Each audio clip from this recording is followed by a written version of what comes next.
Video game movies have an average critic score of 25%.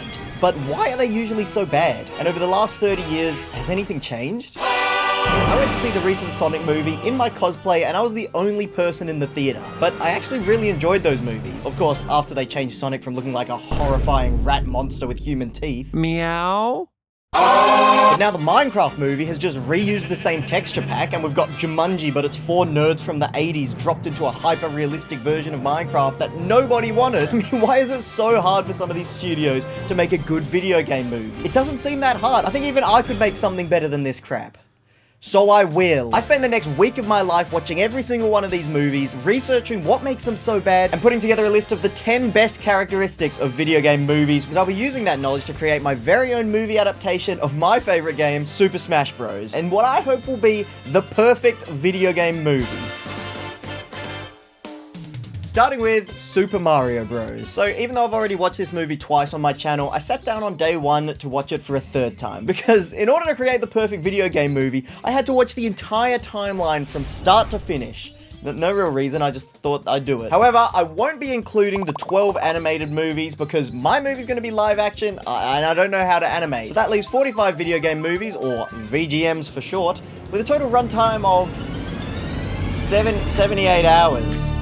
All the while I'll be taking notes so that I can rate every movie according to 5 criteria that actually matter to us gamers that are watching the movies. Starting with the graphics. And I'll be judging graphics based on the CGI, cinematography, and basically just how good the movie looked. If you have a look at these shots from the Super Mario Bros. Movie, they were probably revolutionary at the time, but I was able to recreate them pretty easily by just going outside and touching grass for the first time. So graphics, 2 out of 10. Next up, the accuracy. How faithful is the movie to the original games? Well, in this case, Mario looks pretty good, Luigi's straight up missing a mustache, and then we get to the side characters. Yoshi is just a velociraptor, Toad is just a dude playing guitar, and the worst offender, Goombas. What the actual fuck are these things? Goombas. I like to think the filmmakers were trying to be faithful to the games by eating a whole bunch of mushrooms before making whatever the hell that is. Accuracy, 3 out of 10. Number 3, the mission. What is the main quest that our characters need to complete? For the Mario Bros, it's rescuing Princess Daisy from the evil King Koopa. That's textbook Mario. What isn't textbook Mario is everything else. Mario and Luigi follow Daisy through a portal to the dinosaur dimension, and they get stuck in the dystopian city of Dino Hatton. King Koopa wants to de-evolve every human into a monkey, and then merge the dimensions, and he needs a piece of meteorite that Daisy has to do it. So Mario and Luigi Mario, which are their actual names in the movie, go on a mission to save Daisy. They teach Koopa Troopers to dance, reenact that one Mario 64 level, and eventually de-evolve King Koopa into a T-Rex, and finally some primordial ooze. Classic Mario mission, that's a 6 out of 10. What was my experience? Because at the end of the day, we play video games to have a good time. If it's not fun, why bother? What? It didn't for it! A movie can be a complete technical failure, but still really enjoyable to watch, and that's the case with Super Mario Bros. And it was going to be a 10 out of 10 experience until King Koopa said this to Daisy. And you know what they say about little girls, don't you? They never forget the first time they kissed by a lizard. Yeah, you're gonna have to bump it down to a 9 out of 10 for that erectile dysfunction. And lastly, the Rotten Tomatoes audience score. I obviously haven't played every single one of the games that these films are based on, so I guess I'll consider a wider audience's opinion as well. Super Mario Bros. Has a score of 29%, so that's 2.9 out of 10, which gives it a gamer rating of 22.9 out of 50. And yeah, look, honestly, I did spend way too long trying to come up with an acronym for the gamer rating system, but that's just how you know it's the best system for rating these video game movies. The next VGM to drop was based on the arcade game Double Dragon, which is a 2-player side-scrolling fighting game. Now, because there isn't often too much substance to these early video games, the filmmakers take it upon themselves to invent an entirely new plot for the movie, which they let you know through a lot of spoken exposition. So in this case, the Double Dragon is an ancient medallion split into 2 halves, which people are trying really hard to protect. So it's gonna be pretty hard to find, unless this one guy leads our villain directly to a cave containing the medallion. Everyone else that cut out their tongues is going to be so pissed. So our villain Kokoshuko has one half of the Double Dragon, which lets him turn into a piece of paper, I think. And the other half is with Satori, who's the adoptive mother of our main characters, Jimmy and Billy Lee. They're pro martial artists with a little bit of an attitude. Eat some fish! this, buttheads! And I guess they meant the butthead part literally, because one of the main villains of this movie literally looks like a head coming out of a butt. After fighting him, they run away, and Satori definitely could have escaped with them, but she decides to stay behind and die to advance the plot. How nice of her. And then the rest of the movie is just them running around and fighting gang members, which is pretty accurate to the arcade gameplay. There's a scene where Butthead gets tortured and he farts out of his mouth.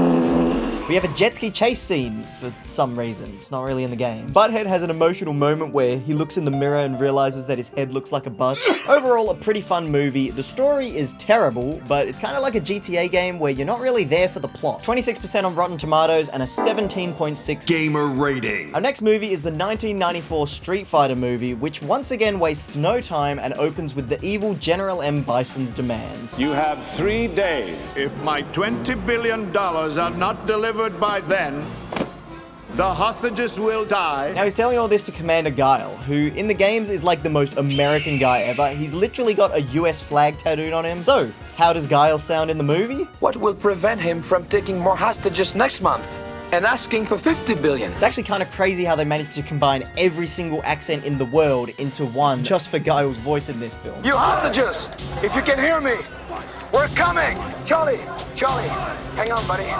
We're coming! We're coming! Guile, what the hell, man? How can you just fucking expose Charlie like that? He was just sitting there with the other hostages. Charlie, so you are Guile's friend. Really fucking dick move there, guy. And then, of course, we meet our heroes, Ken and Ryu. Ryu! Ryu, sorry. And they quickly get captured by Guile. You're all under arrest. For, like, fighting on the street or something. Honestly, I don't remember. But they're locked up. The only way you two are leaving is over my dead body.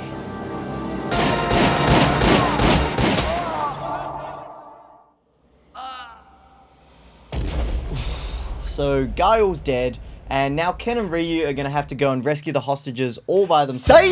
Psych! Guile doesn't die! No, Guile's back, baby! Meanwhile, Chun-Li does get captured, and she monologues her entire backstory about how Bison killed her dad, but then he just completely owns her. I'm sorry, I don't remember any of it. But don't worry, Guile is coming to the rescue. Yeah, Guile dies for real this time, and it looks like it's gonna be pretty hard to stop Bison. Psych! Guile doesn't die! Guile dies when America dies! Never, baby! The movie is kinda accurate. All the characters look pretty much like they do in the games, and Guile does a backflip kick that is literally a move in Street Fighter. Eventually, Ryu and Ken do save the day, despite their Hadoukens not even getting animated, but unfortunately, the victory is not without a few casualties. Where's Guile? Guile didn't make it. He was a brave man. Psych! Come on! You think Guile's dying? Guile doesn't die! I don't know how the fuck he made it out of there, honestly. 20% on Rotten Tomatoes, 22 Gamer rating. Oh, and if you're wondering what happened to Charlie, he got turned into a fucking monster. Gee, thanks a lot, Guile. Maybe next time share your plot armor with the rest of us. Return to me. Help me. Help me. I'll help you. Help me. I'll help you. But after these three movies, I've already noticed our first VGM characteristic, a late game upgrade. You see, the characters only seem to get their iconic outfits right before the final fight, when you've already watched most of the movie. It's almost like these filmmakers are embarrassed of the source material. Yeah, that's definitely it. And the way they receive these outfits is also really dumb. I mean, Mario and Luigi find plumber overalls in a random storage closet. Jimmy and Billy Lee activate the Double Dragon and it magically changes their clothes. Ryu and Ken, I kid you not, go through the martial arts training facility of General M. Bison's lair and just get given white and orange uniforms. So that's the first thing I'm going to include in my Smash Bros. Movie, a late game upgrade. Now on to our next movie.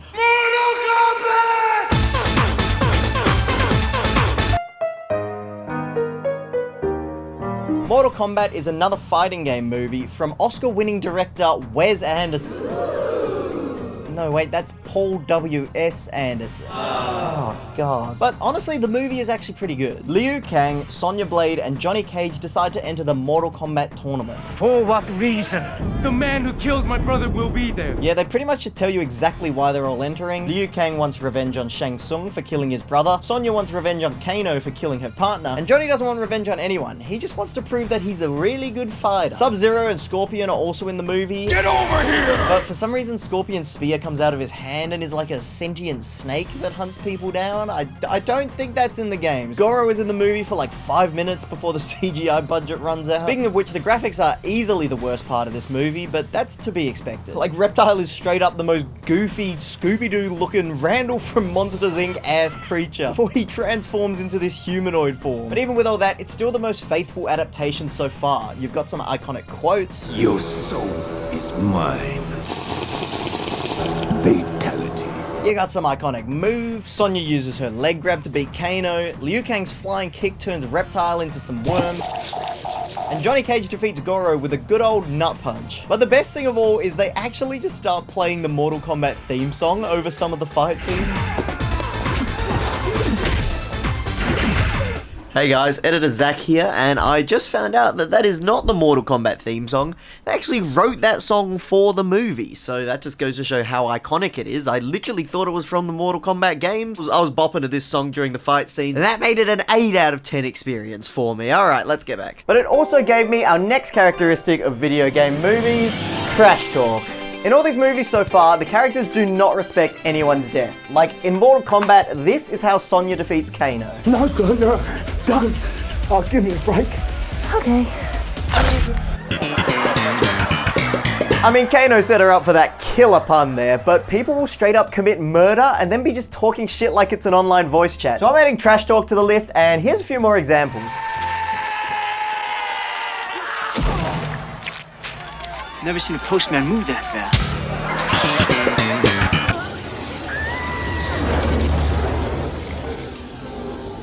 Man, she sure makes an impression. Mortal Kombat has 58% on Rotten Tomatoes, which gives it a huge 29.8 Gamer rating. But it's not over yet. That's right, we got a sequel! Mortal Kombat Annihilation! After the success of the first Mortal Kombat movie, I was looking forward to see what Paul W.S. Anderson would do with the sequel. Unfortunately, he fucked off immediately, and what we got is one of the worst movies of all time. Johnny Cage dies in the first 5 minutes, which I actually think is a clever metaphor for the filmmakers killing off anything good about the first movie. Instead, they really lean into the awful special effects, which was the worst thing about the first movie. And I thought I was used to bad writing, but holy shit, I did not realize how bad it could get. Brother. You're alive. Too bad you will die. That's the fucking meme! I literally recognize this from a YouTube video called The Worst Line in Script Writing History. So that's about the level that we're working with here. I mean, even the characters in the movie don't seem to understand what the hell is going on. I thought our victory in Mortal Kombat closed those portals. What closes can also open again. What is that supposed to mean? If the Elder Gods learn of our plot, we shall both suffer the consequences. I do not understand. But I'm gonna try my best to recap the entire plot for you guys real quick, so just bear with me. Shao Kahn and his 4 friends are gonna destroy the Earth in 6 days. He kills Johnny Cage, so the good guys split up. Sonya meets Jax, who has robot arms and fights a Power Ranger. Liu Kang's girlfriend gets kidnapped, so he meets a furry who teaches him to become a dragon, and then he gets a new girlfriend, but she betrays him and gets eaten by a gargoyle. Raiden meets with the Elder Gods of Fire, Water, and Wind. The Wind God is actually his dad, and Kahn is actually his brother, who then kills him. The good guys beat up the bad guys. Liu defeats Kahn by becoming a dragon, and Raiden comes back to life and becomes his dad. The end. I hate to say it, but there's actually a lot of good references to Mortal Kombat characters, so the accuracy is not the worst, but it is still just so bad. 24% on Rotten Tomatoes means an abysmal 12.4 Gamer rating. My 6th movie of the day was Wing Commander, which is just a painfully average sci-fi movie. It's got decent special effects, but it should be a crime to call this a video game movie. Let's just have a look at the video game that this movie's based on. This is like saying War of the Worlds is based on Space Invaders, or that as a documentary about some guy climbing Mount Everest is based on ice climbers.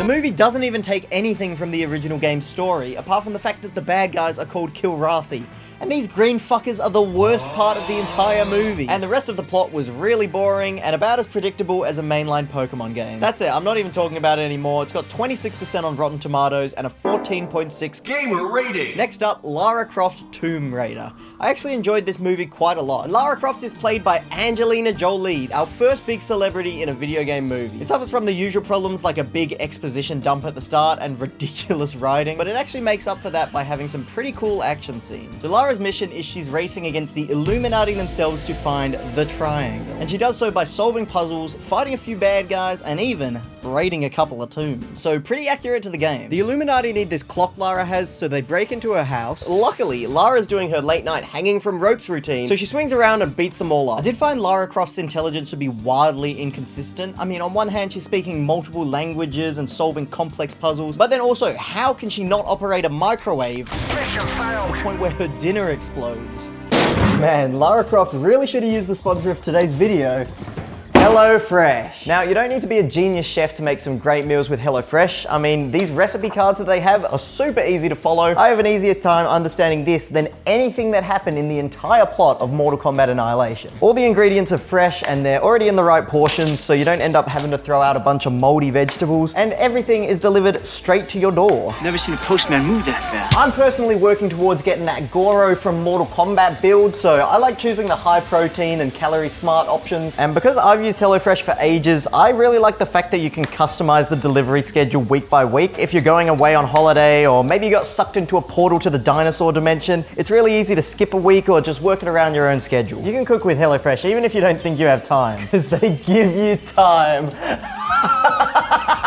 They even have seasonal menus that highlight the peak flavors of each season. Right now I'm cooking up a lamb backstrap with feta walnut crumble because I was feeling a little bit festive. HelloFresh is one of my favorite sponsors on the channel, so please click my link in the description or use my code and you're gonna get 10 free meals plus free breakfast for life. You get 1 free breakfast item per box if you're in the US, which I'm not, but outside the US you still get local discounts. Thank you so much for supporting the channel by clicking my link and subscribing to HelloFresh, and now let's get back to Tomb Raider. And something that annoyed me way more than it should have was that everyone keeps just throwing the crucially important clock to each other. Like, at least use 2 hands, Lara. But I guess they all just hit their quick time events because they're never punished for this. The movie was also doing pretty well on graphics until all these monkey statues decided to come to life. This is a bit of a recurring theme you'll notice, where they put a random digital monster in these movies. But she gets to the triangle first, which lets her reverse time for some reason, bringing her friend back to life and letting her turn around this knife in midair before finally 360 no-scoping the triangle to destroy it. The Illuminati got shit on. It's got 47% on Rotten Tomatoes, which gives it a 28.7 Gamer rating. Our next movie is Resident Evil, and Paul W.S. Anderson is back to direct another VGM. You might think I'd be excited for this one because Mortal Kombat is our highest scoring movie so far,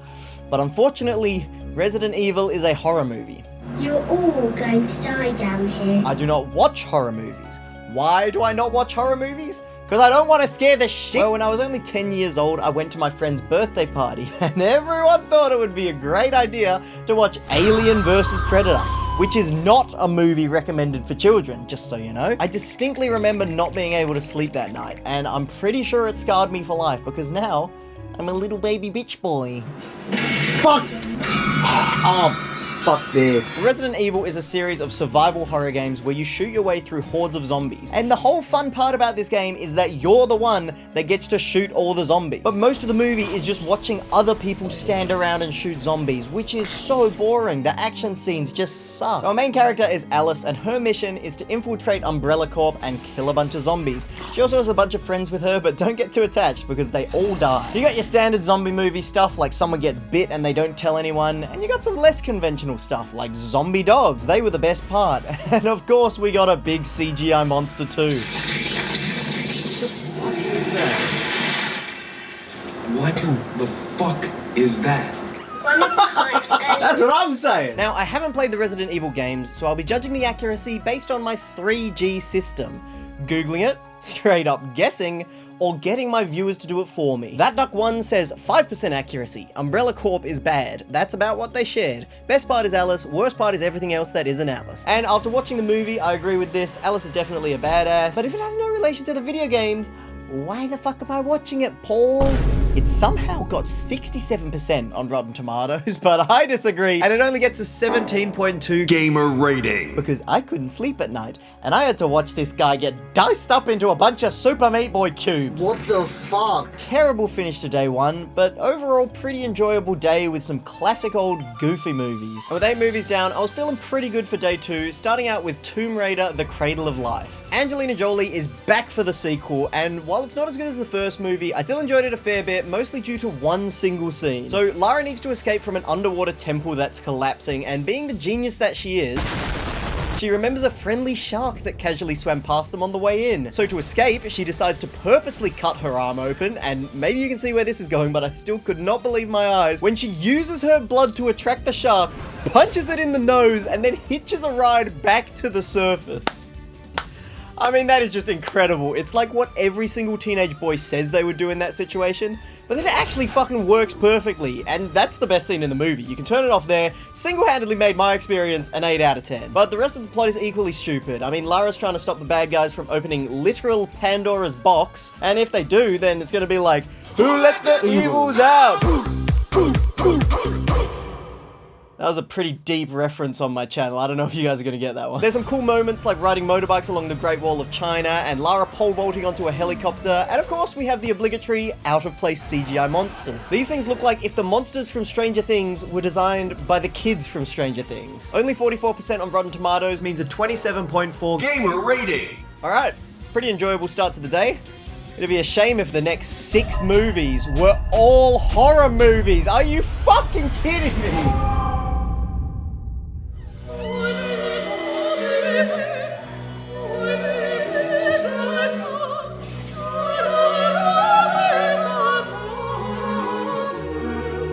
Yeah, turns out day 2 was one of the worst days of my life. First off, we need to talk about House of the Dead. Now, this movie is directed by a guy called Uwe Boll. I don't know. I actually looked up the pronunciation of his name, and I got this video on YouTube. Empty premieres.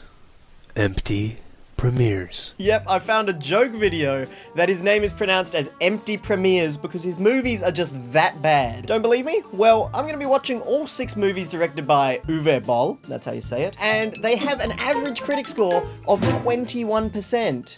Oh, sorry, no, that's the combined score of all 6 movies. They have like under 5% each. Starting off with House of the Dead, which is based on a horror arcade game. And to be fair, you can't get any more accurate than literally including clips from the video game in your movie. I didn't edit this in, this is just how the movie looks. So like all good movies, it starts by introducing every character with a voiceover. Greg's the guy I played ball with in college. A good guy, if not a little goofy. Cynthia, Greg's girlfriend, pure eye candy. Followed by immediately spoiling the fact that they all die. If only they decided to stay back in Seattle, they'd all be alive today. Oh no! Now they're going to a rave on a spooky island, and the writing in this movie is just unbelievably bad. I think my favorite scene that shows this is this conversation between Cynthia and the crazy sailor guy. Cynthia's also topless for some reason, but try to ignore that.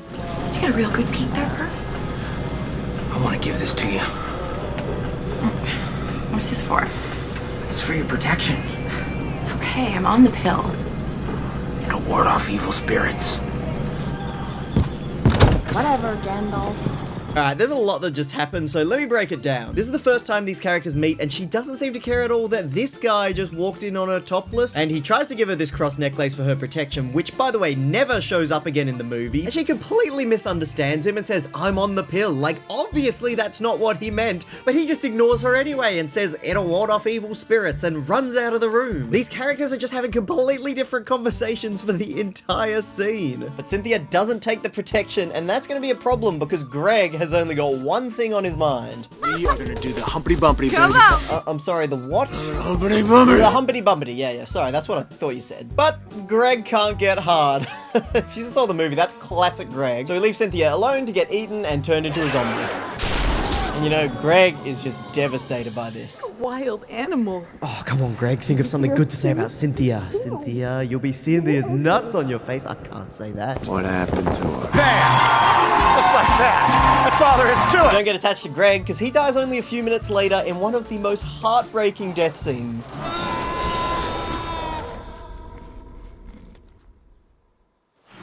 The confidence it takes to kill off one of your main characters by just slowly fading to red is unbelievable. Uwe Boll, bravo. So let's talk about the graphics. There's random 360 shots of each character, epic slow motion kills, and unbelievable special effects. The American girl then gets bit, and we zoom into our main character's eyes to get this sequence. I don't know if I can use the exact same music, but I'm gonna match the vibe.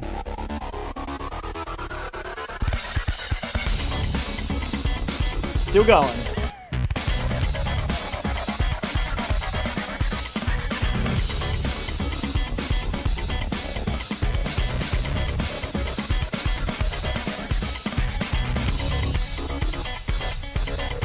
What the fuck was that? Why did they just spend 30 seconds flashing through the entire movie up until this point? But then the American girl just gets the red screen of death, so was her dying meant to like mean something? Or are we just trying to extend the runtime of the movie? They're dragging it out and I want to skip these cutscenes. Accurate to a video game, 4 out of 10. So they continue on their mission to escape the spooky island and look who they find. That's Greg, baby! He's still alive! Oh, wait, that's just a zombie wearing a Greg mask. But they eventually managed to kill all the zombies, and I actually quite enjoyed watching this movie, even if it was just to laugh at how bad it is. Despite a terrible 11% on Rotten Tomatoes, it gets a 19.1 gamer rating. Next up, Resident Evil Apocalypse. This is our second movie in the Resident Evil franchise, written and produced by Paul W.S. Anderson, but not directed by him, because this motherfucker was too busy directing something else. He was directing Alien vs. Predator. It's official. I hate Paul W.S. Anderson. You could almost say that by making that movie, he is single-handedly responsible for my crippling fear of horror movies. And I am saying that. It's Paul's fault. And now I have to sit through God knows how many Resident Evil movies that aren't even close to the video games, which I also haven't played. Anyway, in case you forgot what happened in the first Resident Evil movie, no worries. They recap the entire plot. So it's almost like it was a big waste of time. So in this one, Alice is trying to escape Raccoon City before Umbrella Corp drops a big nuclear bomb on all the zombies. She meets a new group of friends who obviously all end up dying, but not before they stand around and shoot zombies. It's really boring. Someone gets bitten and doesn't tell anyone. You gotta have more zombie dogs. And there's of course a big CGI monster. At the end of the movie, Alice gets the power to control things with her mind, because you gotta set something up for the next Resident Evil movie. 60% on Rotten Tomatoes. 60%? I have no idea how. It gets a 16.5 gamer rating. Uwe Boll is back with Alone in the Dark, which is a lot worse than House of the Dead, but not in a funny way. No, it's just painfully bad. Detective Canby is the most boring, monotonous main character in the entire world, which sucks because most of the movie is also narrated by him. When I was 10, I lost my memory. Gone. Erased. I know something bad happened back then at the orphanage. My name is Edward Carnby, and I'm here to protect you from the things you don't believe. So our very likable protagonist goes on a mission to kill orphans. Now that's missing a lot of context. I think the orphans were being genetically experimented on and they turned into some monsters. Well, I guess he shouldn't have been alone in the dark. Honestly, I also can't really remember, and I don't want to waste your time with this stupid plot, which, according to Wikipedia, has little to no relation to the games from the 1900s or 2008 and is known as one of the worst movies ever made. The best part of this movie is when a girl straight up gets killed by the monsters, and then in the very next scene, this happens. Come on, she's gone. Come on, we gotta find a way out. Come on, let's move! Come on, let's move! Come on, let's move! Anyway, that just goes to show how little effort went into making this movie. And with 11% on Rotten Tomatoes, it has our lowest gamer rating by far, 5.1. The only half-decent thing to come out of this movie is our next VGM characteristic, the round-winning kill. You see, there's always a moment in these movies where everything goes into slow motion for a cool kill. Now, this is often just a tracking shot of like a bullet, but it can really be anything, like countering a zombie's front flip axe throw by jumping in the air, shooting a shotgun, and just hoping the axe doesn't take your head off. As long as there's a stupid amount of slow motion, it counts. So I need to include a round-winning kill in my video game movie. Now, you might have actually seen our next movie, Doom, based on the iconic Doom video game, the granddaddy of all first-person shooters. And does the movie live up to the hype? No. No, of course not. In the movie, some scientists are doing genetic experiments on humans using Martian chromosomes, which ends up creating a bunch of monsters. Who could have seen that coming? So they send a group of Marines to contain the breach on Mars, including Billy Butcher as Doom Guy, whose parents are dead, his twin sister Doom Girl, whose parents are also dead. That's how parents work. We've also got the worst guy ever, Portman. We're under a level 5 quarantine, so I am just gonna have to strip search you girls. Don't watch this at your kid's birthday party, because it's looking like Alien versus Predator. And the leader of the Marines is our biggest celebrity so far, Dwayne "The Rock" Johnson. But not just any rock, it's special edition Rock with hair. Now, I don't know if you guys know this, but Dwayne Johnson actually puts in his contracts that he's not allowed to lose a fight. So the monsters are actually kinda doomed from the start. Or so I thought. I'm not supposed to die. Holy shit. They did it. They actually just killed The Rock. Ding bong ding dong, motherfucker. There is one scene in this movie where they really cooked, where the camera goes into first-person shooter mode and you get to watch a POV of our main character shooting a bunch of monsters. And you actually can't get any more accurate than literally turning it into an FPS, can you? Well, Rip says they kill monsters in the movie, but that's honestly about it. No Space Marine in green power armor, no Spider Mastermind, nothing that captured the heart of Doom. The first-person sequence was sick, though. That's what I'm saying! 34% on Rotten Tomatoes, 26.4 gamer rating. Uwe Boll is back with his third film, BloodRayne. It's based on the vampire hack and slash games BloodRayne 1 and 2, and it's actually the reason why there's no BloodRayne 3, because the game developers said they would only make it if the movie performed well. It didn't. Rain is a half human, half vampire, which as far as I could tell gives her all the downsides of being a vampire, like needing to drink human blood, water burning her skin, and dying in sunlight. But being half human does let her wear this pretty cool crucifix that her friend got her. For protection. It's okay, I'm on the pill. Some vampire hunters kill her friend, so Rain teams up with them to kill her dad. Why? He raped my mother and murdered her in front of my own eyes. Yep. That'll do it. So Rain's dad is an evil vampire called Kagan and is really not very threatening. He has this one move where he walks across an entire room with his sword pointed at a guy to stab him, and I found it hilarious that it works. Watch out for this spoiler. One of the vampire hunters betrays Rain, the vampire, and sends a message to warn Rain's dad. Be sure this message arrives. It is of grave importance. Hear me out here. If the message is of grave importance, maybe you shouldn't be sending one single guy in a paddle boat to deliver it. Never seen a postman move that fast. Just a terrible movie that kind of looks alright until you realize that their budget was $25 million. Who is giving Uwe Boll so much money to make this shit if this is the best he can do with it? 17% on Rotten Tomatoes for an 11.7 gamer rating. The final horror movie I watched on day 2 was Silent Hill, the scariest horror movie so far. Yay. So our main character Rose has an adopted daughter Sharon who starts drawing demons in her sleep and having nightmares about a burnt down ghost town called Silent Hill. So they go to Silent Hill. Why?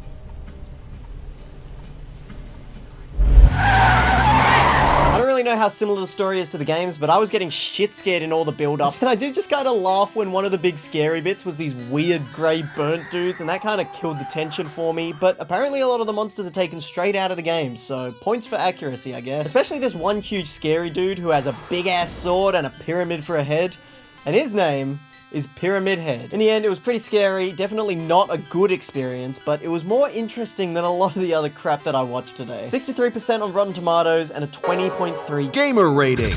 So now it was my third day of watching video game movies, and honestly, I was just happy to not have to watch another horror movie, because now we have DOA, Dead or Alive. This is based on the DOA fighting games, and after day 2, it was really refreshing because the movie does not take itself too seriously. They introduce every character in the corniest way ever with these title cards, and as you may have noticed, there is a lot of, fan service. I think Necrama sums it up pretty well with best part boobs, worst part story. But this is actually pretty faithful to the DOA games. No! So rest assured it is accurate.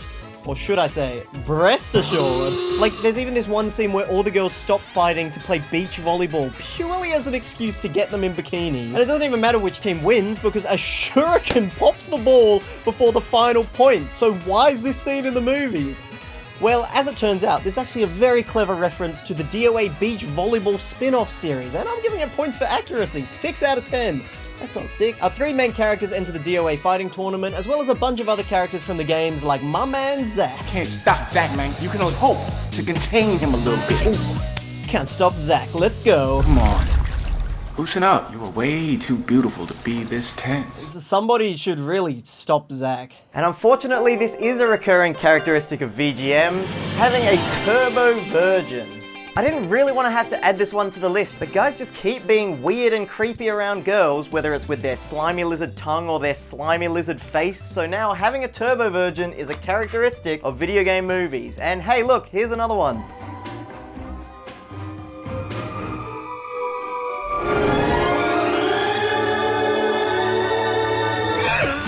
What are you doing? The rest of the plot is straight out of a Disney Channel movie. The guy running the tournament is secretly downloading everyone's fighting moves so that when he wears these sunglasses, he can predict every move they make, and he's gonna sell these elite fighting glasses all over the world, including someone who's apparently in the middle of the Australian desert. Mate, when am I getting these fucking sunnies in the post? Because I got a bunch of kangaroos on my farm here. They're trying to steal me crops. I gotta take these suckers down. But most of the movie is just the characters fighting each other, and sure, maybe the fights could look a little bit better, but it was pretty enjoyable. 36% on Rotten Tomatoes and a 22.6 gamer rating. Not a bad start to day 3. And nothing could ruin my day faster than Resident Evil Extinction. Look, at this point, you probably know what's going to happen in a Resident Evil movie. And in case you didn't see the first 2, they recap the entire plot again. And now, the entire Earth is a desert. Why? I don't know. Maybe they got the script confused with a Plants vs. Zombies movie because those hungry fuckers just ate the entire Amazon rainforest. The evil guy in this movie is trying to make the zombies smarter, which is just adorable, and I'm sure it won't end horribly for anyone involved. It goes in the square hole. And the rest of it is so similar to the other 2 Resident Evil movies that I've decided to simply create the Resident Evil checklist. First, Alice does get a new group of friends who all die, check. There's zombie dogs, check. But also now a group of zombie crows.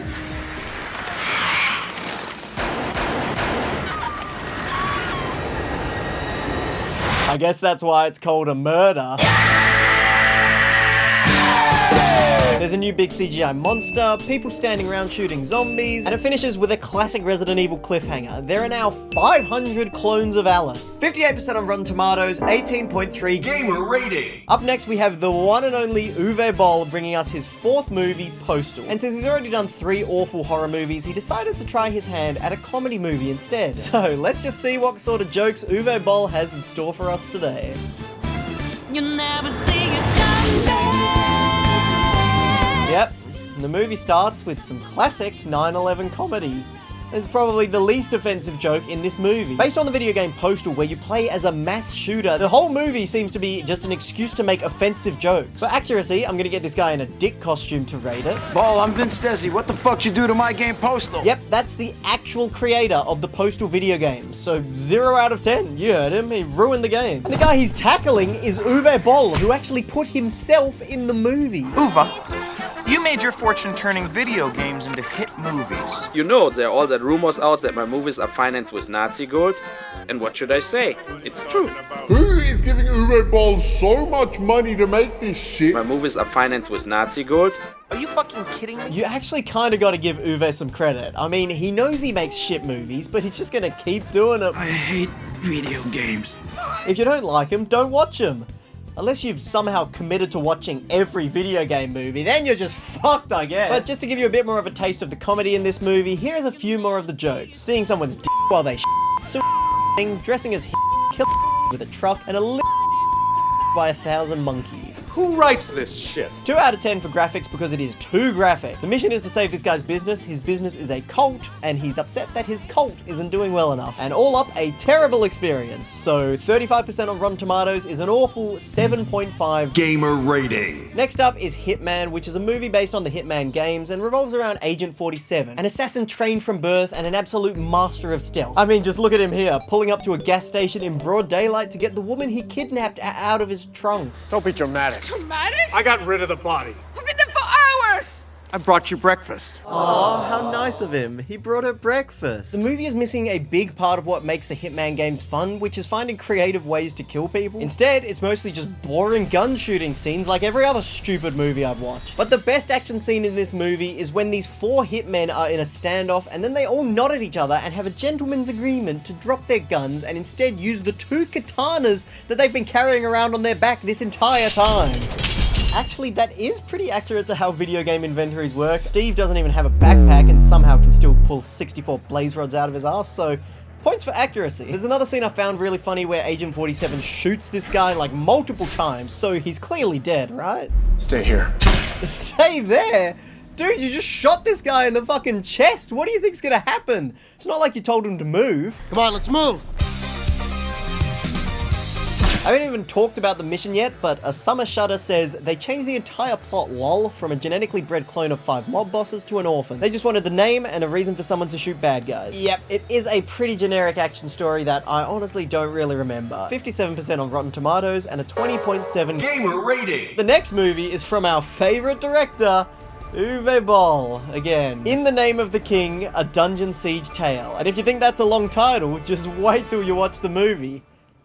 Who am I kidding? No one else is watching this movie, but it's over 2 hours and the longest movie so far. And I'm pretty sure Uwe Boll is doing this to try and imitate Lord of the Rings. I mean, his most successful movie so far parodied the destruction of the Twin Towers, so why not parody another movie about the destruction of 2 towers? But instead of Frodo Baggins, it's Jason Statham with a boomerang, and I don't know how he hits anyone with this thing. It flies so goddamn slow.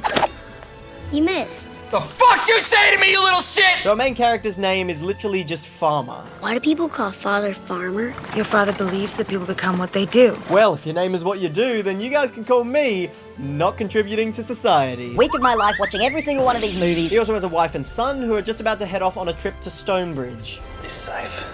It's Stonebridge. Of course we'll be safe. You know, I can't quite put my finger on it, but something's telling me that they might not be safe in Stonebridge. Yeah, it turns out Stonebridge got attacked by these guys who are not orcs, they are Krug. So Farmer goes on a quest for revenge and meets these forest people who are not elves, they're nymphs. I'm tired. And both of the villains in this movie are just unbelievably obnoxious. Well done. Poisoned me! You've killed me! Yeah, imagine that, but for 2 hours. Luckily, Farmer turns out to be an insanely good fighter. He probably got his name from farming kills, because look at this shit. He just punches a horse and it falls over. I think because he's so OP up close, that's why they nerfed his projectile to give him the world's slowest boomerang. I cannot wait any longer! But unlike that boomerang, the 2 hours of my life I spent watching this are not coming back. 22% on Rotten Tomatoes and an abysmal 11.2 Gamer rating. The one good thing about In the Name of the King, a Dungeon Siege Tale, is that it was a huge box office failure for Uwe Boll, and hopefully put him out of business forever. But that's a far cry from the truth. Uwe Boll is back with Far Cry, his 6th and, thank God, final video game movie. That is, unless you count the direct-to-DVD sequels like BloodRayne 2, Deliverance, BloodRayne 3, The Third Reich, In the Name of the King 2, Two Worlds, and In the Name of the King 3, The Last Mission. Spoiler alert!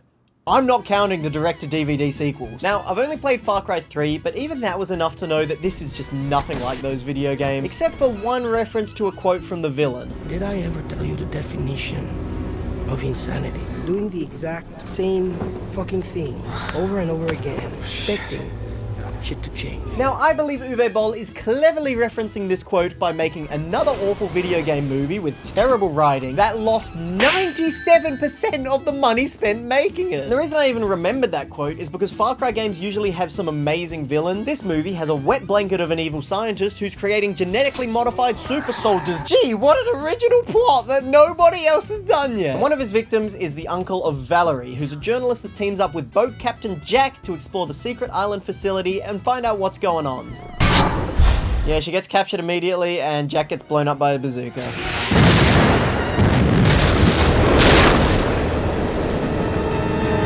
Ahoo! Jack is back and he rescues Valerie using his trusty tool. Universal handcuff key. Where'd you get that? Never leave home without. I'm sorry, you never leave home without your universal handcuff key. My guy, you drive a whale watching boat. The only thing getting captured is photos of whales. So that's incredibly convenient, but it doesn't really matter because they get captured again, and it's not like Jack is gonna spit up a second universal handcuff key. What is this writing? I'm fucking done with this movie. I'm done with Uwe Boll. It's got 12% on Rotten Tomatoes and a 10.2 gamer rating. I did have to watch one more movie before bed, but after 3 Uwe Boll movies in one day, I was in pain. Probably the most amount of pain you could experience. The maximum amount of pain. You could say I was in max pain. This is a movie starring Marky Mark from Marky Mark and the Funky Bunch. Otherwise known as Mark Wahlberg, and honestly, the visuals in this movie are really good. Alright, now for the bad stuff. Max Payne is a really drab protagonist, which is probably because his wife and child got murdered, but I mean, still. What has Max Payne done, except for bring misery to everyone who ever cared for him? He's really bringing the mood down. So Max goes on a mission to find whoever killed his funky bunch, and it's a pretty normal detective movie until people start getting attacked by this shadowy bird monster. Although he does only target people who have this one particular bird tattoo. I mean, guys, stop getting the tattoo. Now, the Max Payne games are known for their bullet time gameplay moments, which feel really badass, but unfortunately, the closest thing we get to that is 15 seconds of bullet time on the stupidest move ever. Max bends over backwards and somehow shoots a shotgun 3 times before hitting the ground. I'm pretty sure that's not how shotguns work. Anyway, the movie's pretty damn boring. They change most of what made the story of the games good, but we do eventually find out why people are getting the bird tattoo. You said people get the tattoo as protection. I mean, guys, if you need protection, just go on the pill. 29% on Rotten Tomatoes, 16.9 gamer rating. Day 4 was when I really started struggling. Now, I know it sounds really easy to just sit down and watch video game movies, but watching the same stupid plot over and over and over has got to be considered some kind of rare form of torture. And the worst part is that I'm only halfway. But surely there had to be a point where people figured out how to make a good VGM. And since I didn't mind the first Street Fighter movie, I was pretty excited for the remake Street Fighter: The Legend of Chun-Li. It is so much worse than the first movie. The movie starts with Chun-Li getting a scroll in the mail that tells her to find a guy called Gen, so she chooses to become homeless and just walk the streets until she finds him. Which fucking works, by the way! Gen teaches her to use magic that somehow looks worse than anything else we've seen so far, but then unfortunately Gen is blown up by a bazooka. Psych! Come on! Gen is alive! It's just a bazooka, it's fine, brush it off. Alright, it's time I officially add this one to the list, where a character just respawns. It first started with Guile, but there have been so many times now where a character has been brutally murdered and should have absolutely no way of living, but then in the next scene they're just completely fine. So character respawns is on the list, and when I make my movie, we're gonna need someone to die horribly, but then be perfectly fine just 2 seconds later. Back to the Legend of Chun-Li, and something else I gotta talk about is that for the entire length of the movie, there's this guy, Detective Nash, who speaks exclusively in one-liners and just thinks he's the coolest person ever. Looks like somebody's about to own the Ministry of Commerce. Just inherited a big problem, and I love this job. He even has the nerve to try and pull off kissing his female partner as a distraction for just way too long. That had to be done. No, it didn't. And also, it actually ends up making them follow the wrong car. The detective adds nothing to the story, apart from one huge realization I did have when they said his full name. Charlie Nash, Interpol! Charlie Nash! The same Charlie from the first Street Fighter movie. You know, the one where Guile snitched on him and he got turned into a horrible monster. But honestly, now I think I'm on board, because I'd rather hang out with Monster Nash than Detective Sexpest over here. The villain is still General M. Bison, but instead of looking like this, he now looks like this. And he's pretty much the most evil person in the entire world. And if you don't believe me, let's have a look at his resume. He ripped open his pregnant wife to put his soul in the baby, snapped the neck of Chun-Li's father right in front of her, but worst of all, he's a large-scale property developer. What a fucking asshole! And despite this movie being one of the worst so far, it still has the nerve to try and set itself up for a sequel, because guess who shows up at the end? They've been talking about a fighter in Japan. Ryu. I hate it here. 18 on Rotten Tomatoes, 11.8 Gamer rating. Next is another movie based on a fighting game, Tekken. As far as I could tell from Googling it, it seems to take pieces of the story of every Tekken game and combine them into something much, much worse. Honestly, just Googling Kazuya's backstory was more interesting than this entire movie, but here we go. In a dystopian future after the Terror Wars, Heihachi Mishima and his son Kazuya Mishima run the Tekken company, which controls all of America and holds the Iron Fist tournament every year. The main character is Jin Kazuma, who's been trained in martial arts by his mum June, but unfortunately at the start of the movie, June gets blown up by a bazooka.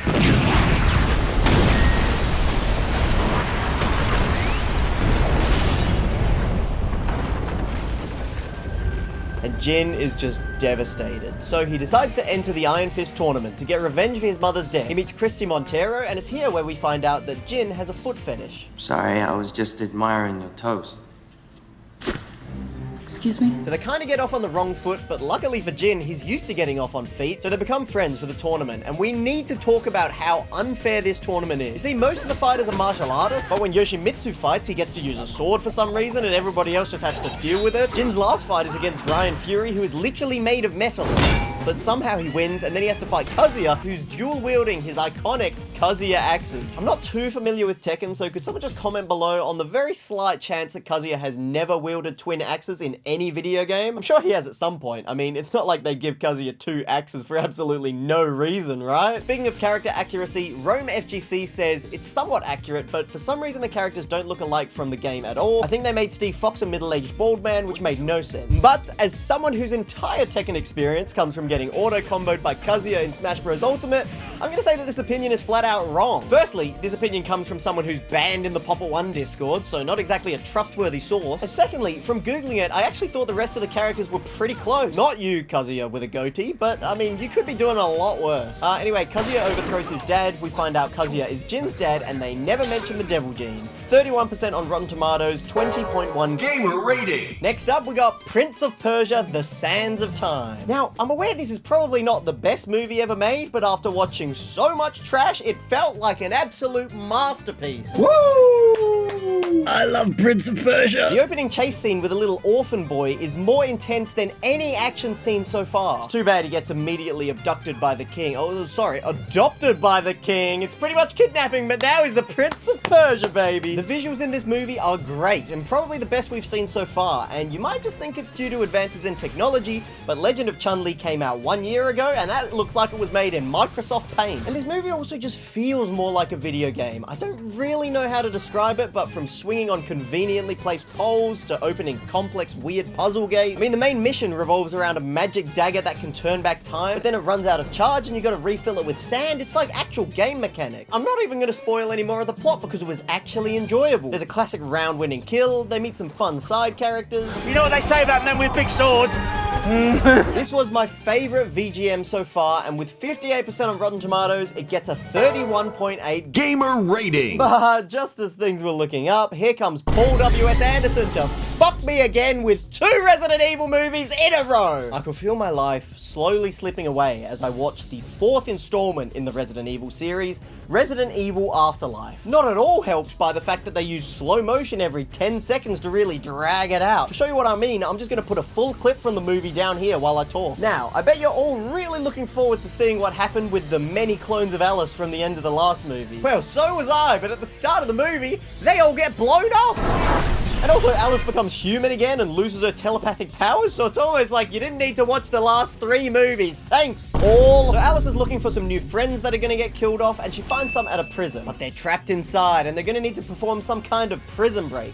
Luckily, the guy from Prison Break is here, and they all escape, or rather, all the main characters escape, not this guy. So they make it to safety on a big boat, and Alice shotguns the evil guy right in the head. Which doesn't kill him, so her 2 friends unload hundreds of bullets into him to finish the job. But then he escapes on a plane! It's just so dumb, and I feel like I've watched the same movie 4 times, so here's the checklist. You'll be happy to know there's zombie dogs, a new big CGI monster who's still in slow motion down there, they do stand around shooting zombies, and the big cliffhanger is that Umbrella Corp is on their way to kill everyone on the boat. Oh boy, I can't wait for the next movie. 48% on Rotten Tomatoes, 15.3 Gamer rating. Actually, I can wait for the next Resident Evil movie, because it's time for our next VGM characteristic, NPC dialogue. Nothing says video games like some stupid sentence delivered by an underpaid voice actor. I mean, most of the movies so far have had terrible writing, but I just had to add it to the list after Alice says this line in Resident Evil Afterlife. I ingest you. I gain control. There's only one problem with that plan.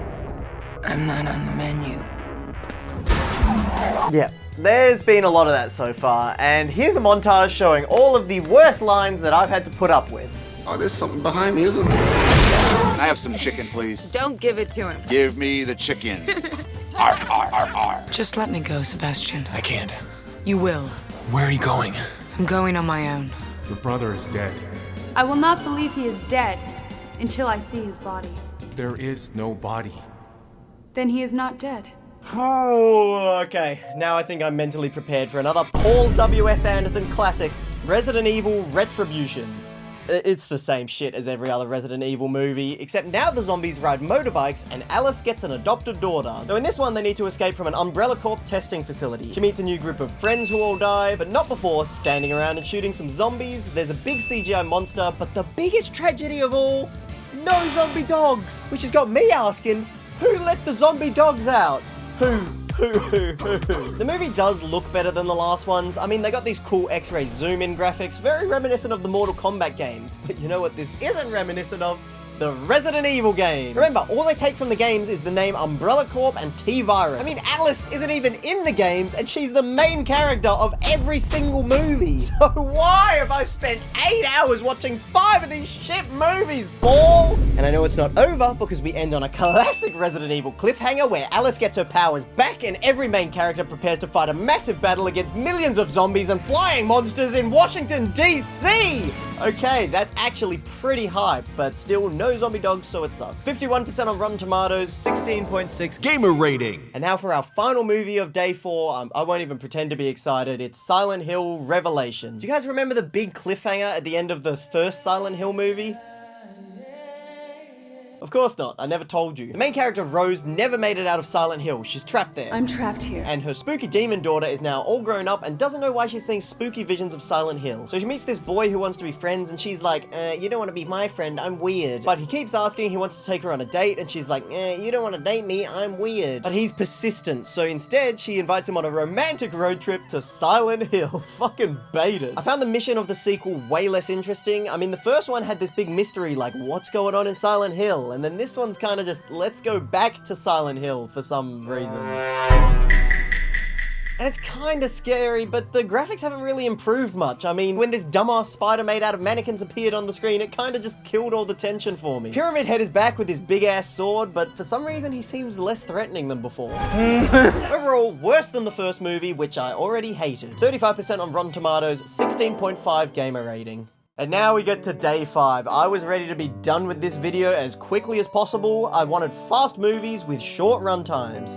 You could even say that I had a need for speed. Now this is my new favorite movie. I mean, the stunts are crazy. Look at this car getting carried by a helicopter. Do I have to say any more? The main character is Toby, who's an expert race car driver. And how did he get so good? Probably from all the Need for Speed he's been playing with the boys. You're probably wondering who the boys are. Well, let's meet the boys. We got Pete. He's pretty good at racing and Toby's best friend. So Toby would be very sad if he died. Foreshadowing. We got Maverick. He's a great pilot and able to fly whichever aircraft is currently needed for the plot. We got Finn. He takes off all his clothes at work and kisses his co-worker without her consent. You know what? Maybe we don't need to meet all of the boys. Toby enters a race against his nemesis Dino, who seems like a bit of a dick. And Pete decides that he's going to enter the race too, even though he's not as good as either of them. Foreshadowing. Now, Dino obviously hasn't played as much Need for Speed as Toby, because he's getting smoked. But Dino does have one little trick up his sleeve. Kill Pete. He rams Pete's car, flipping it off a bridge, and Pete dies in a horrible ball of fire, which causes Toby to have a mental breakdown while Dino wins the race, frames Toby for Pete's death, and sends Toby to prison. Okay, so Dino's not a bit of a dick, he's the spawn of fucking Satan. But when Toby eventually gets out of prison, him and his friend Julia go on a road trip to San Francisco where there's this big race happening because Toby wants to get revenge on Dino. And this is where the movie is actually pretty accurate to the games because they don't obey any road rules at all and are constantly being chased by the the police. Although I did have to take a few points off for not purposely hitting this cyclist. I mean, we all know that we would have killed him. The final race doesn't really make sense to me. I mean, the winner is meant to get every other racer's car, all worth millions of dollars, but then every single car ends up getting totaled, so all Toby really gets is his sweet revenge. And another prison sentence. 56% on Rotten Tomatoes, but a huge 33.6 gamer rating. Now, if you thought the first Hitman movie was forgettable, wait till you watch the remake. I barely wrote any notes for this whole movie because it's got about as much going on as Hitman's hairstyle, and he's bald. The movie starts from this girl Katya's perspective, with Agent 47 trying to assassinate her, which is actually a really interesting angle, but they do just end up teaming up against a much less interesting villain who's just your typical guy made of metal. Pretty crazy, huh? And it turns out Katya is an agent as well, but she forgot to save the file and has to relearn all of her skills. I'm gonna give it points for accuracy for this amazing ragdoll, and we do have a few more creative ways of killing enemies, but there's still a whole lot of boring scenes where Hitman just stands still and never misses a shot. 40% on Rotten Tomatoes and a 20.0 gamer rating. It's kind of just worse than the first Hitman movie, but it does give us the best example of a voiceover just dumping everything you need to know at the start of the movie. And these info dumping voiceovers are our next VGM characteristic, the tutorial. Just like in video games, you often need to go through a boring tutorial at the start, but instead of teaching you how to play a game so you can go have fun, it kind of just spoils the plot of the movie. I mean, the people who have played the games already know the lore, and the people who haven't, it kind of just ruins the mystery, and I don't think we need to be gatekeeping video game movies. Obviously, some movies can pull this off. I mean, Lord of the Rings starts with a big monologue, Star Wars is literally just a wall of text, but they follow the tutorial with an actually good movie, not Resident Evil. Anyway, I'm just gonna put in like a mega cut of all the tutorials we've had so far. Long ago, in a land far away, a giant meteorite struck the Earth. Goodbye, dinosaurs. Trouble was, they didn't stay dead. This was the start of Tekken. Once a year, they conducted savage experiments on orphaned children. Trouble was, they didn't stay dead. An evil army of shadow warriors. On the most hazardous and greatest adventure. It would come down to one little girl. My ex. We broke up a few weeks ago so I could study and she could fence. Alright, next up is Warcraft the movie, based on World of Warcraft, one of the most popular MMORPG games of all time that I haven't played. But I have played a shitload of Heroes of the Storm and Hearthstone, which both have characters from Warcraft, and if you don't think that counts, then you can personally send me back the hundreds of dollars that I spent on virtual playing cards, please. This movie actually looks pretty damn good. The magic special effects are really cool. I mean, half of the characters are orcs, so there needs to be a lot of CGI, but I think they pull it off. And the characters look really accurate to the games. You've got Gul'dan, Medivh, Khadgar. How many World of Warcraft fans am I pissing off just by relating it to the spin-off games? I'm sorry. But despite looking super accurate, the source material was butchered so hard that no fan of the games can watch it with an ounce of self-respect. Or at least that's Big Deck Diego's opinion. I'm gonna recap the entire plot, so fans of Warcraft, please comment below with how accurate you think this is. Basically, the Orcs' homeworld has gone to shit, so the Warlock Gul'dan uses fell magic to open a portal to Azeroth and send only their strongest warriors through. This includes Durotan, who also somehow gets a ticket for his pregnant wife? Not exactly strongest warrior material, if you ask me. She goes into labor immediately and the baby dies, so Gul'dan saves Durotan's newly born son by sucking out the soul of a nearby deer, and that's Venice's son comes back to life. Like venison. Meanwhile, the mage Khadgar finds some strange signs of fell magic, so he teams up to investigate with his mage buddy Medivh and Anduin Lothar. They're ambushed by orcs, but Medivh sends them packing with some funky green-colored magic. Don't read into it too much. Now, Durotan doesn't vibe with Gul'dan's evil magic, so he wants an alliance with the Alliance. So the half-human, half-orc Garona tells everyone this, and they try to set up a meeting. Sounds like a trap. It is not. Could be. It is not. Could be. It is not. Huge shocker, it's a trap. And speaking of shocks, Medivh sets up a huge lightning wall that stops the orcs, but also separates Anduin Lothar from his son, who gets brutally murdered by the orc Black Hand. He's just tossing his body around, probably teabagging it. It's awful. And it's all kind of Medivh's fault that he died, but don't read into it. Durotan challenges Gul'dan to a duel where winner gets to be king of the orcs. And I gotta say, Gul'dan looks so cool without his robes, but what's not cool is he breaks the rules and uses magic to kill Durotan. Obviously a huge dick move, and all of the orcs agree free, but then they don't really do anything about it. Also, Durotan's wife gets murdered too, so I guess plot armor doesn't really apply if you're an orc. In a huge twist, it turns out Medivh was evil the whole time, and is helping Gul'dan open the portal, so there's a huge battle between humans and orcs. The king tells Garona to kill him to prove herself to the orcs so she can try and make peace between the races, which is a pretty stupid plan, but a noble sacrifice that will go down in history, although the only thing I put in my notes was hilarious death face. And then there's a huge fight between Anduin Lothar and Blackhand with an insane amount of build-up, only for Lothar to immediately cut him in the ballsack and win. That's what you get for teabagging his son, I guess. Oh, and I completely forgot that, like, Khadgar and Medivh have this fight, and Medivh has a mini redemption arc, and there's just too much going on in this movie. And the worst part of it all, none of it is Murlocs. Murlocs are my favorite little fishy guys that go, and I really think there was a huge opportunity here for Murlocs to be the next minions. I mean, they look hilarious, they speak gibberish, just think of all the spin-off movies you could make. Murloc Holmes, the little Murloc, Murloc Stock and Two Smoking Fishes. I mean, the opportunities are endless, except all we get is one brief little Murloc scene.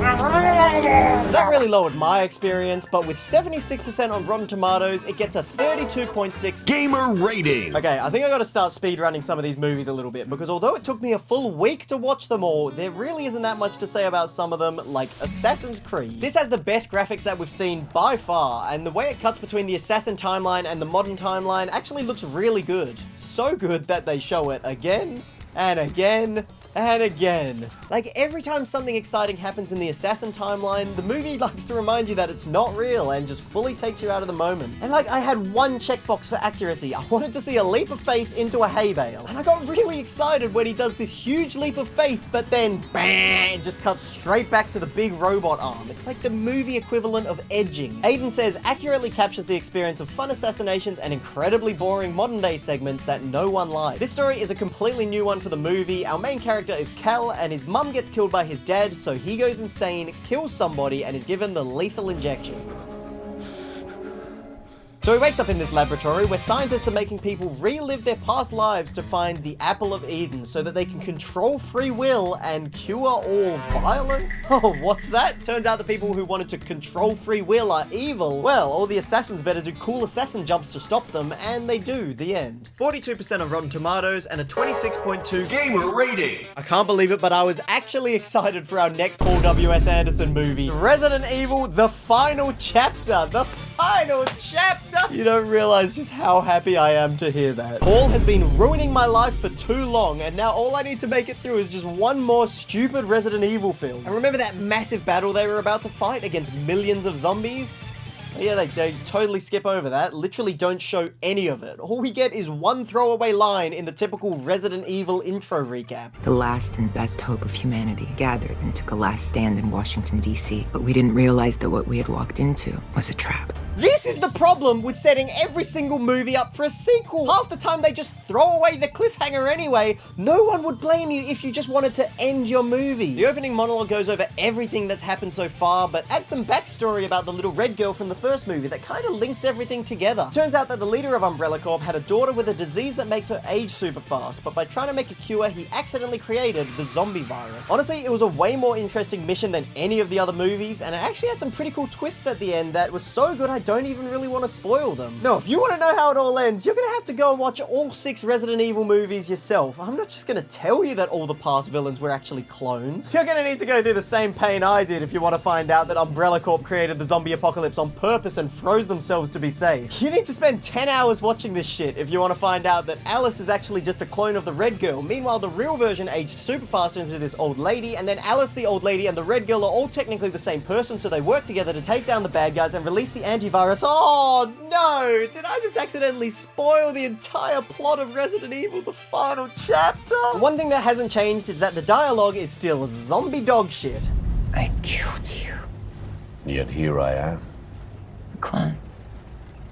I killed your clown. Yeah, so it turns out when you somehow need to tie 6 movies together and you never had a plan for the ending, saying that every character was a clone works pretty well. Zombie dogs are back, which was a highlight. Alice's new group of friends obviously die. There's a big CGI monster, boring shooting scenes, but this time, no sequel setup. It's actually the final chapter, the last Resident Evil movie I have to watch in my goddamn life. No stupid cliffhanger.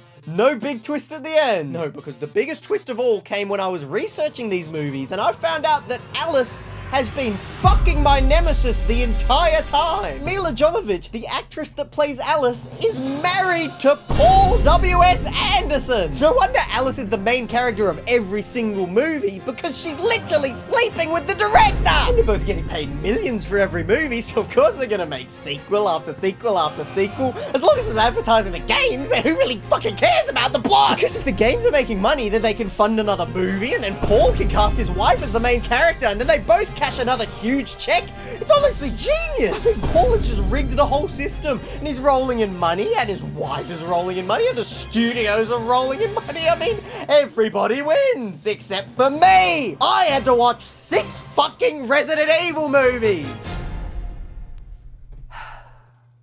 47% on Rotten Tomatoes, 22.2 gamer rating. So, the final chapter. I'm finally finished.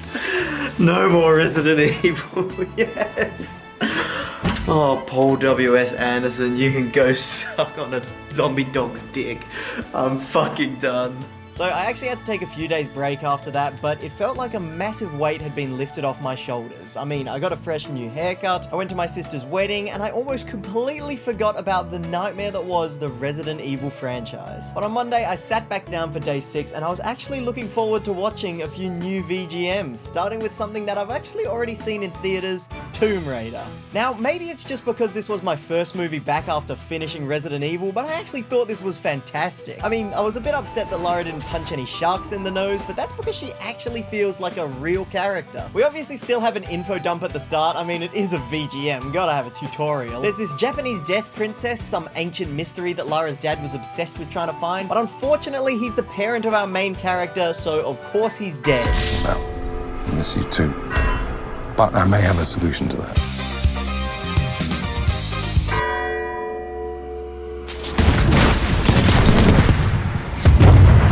I don't really have a clever way of saying this next one, but it is dead parents. Because, oh my god, this is in like every single movie. And if you don't believe me on how often it happens, here's a little recap.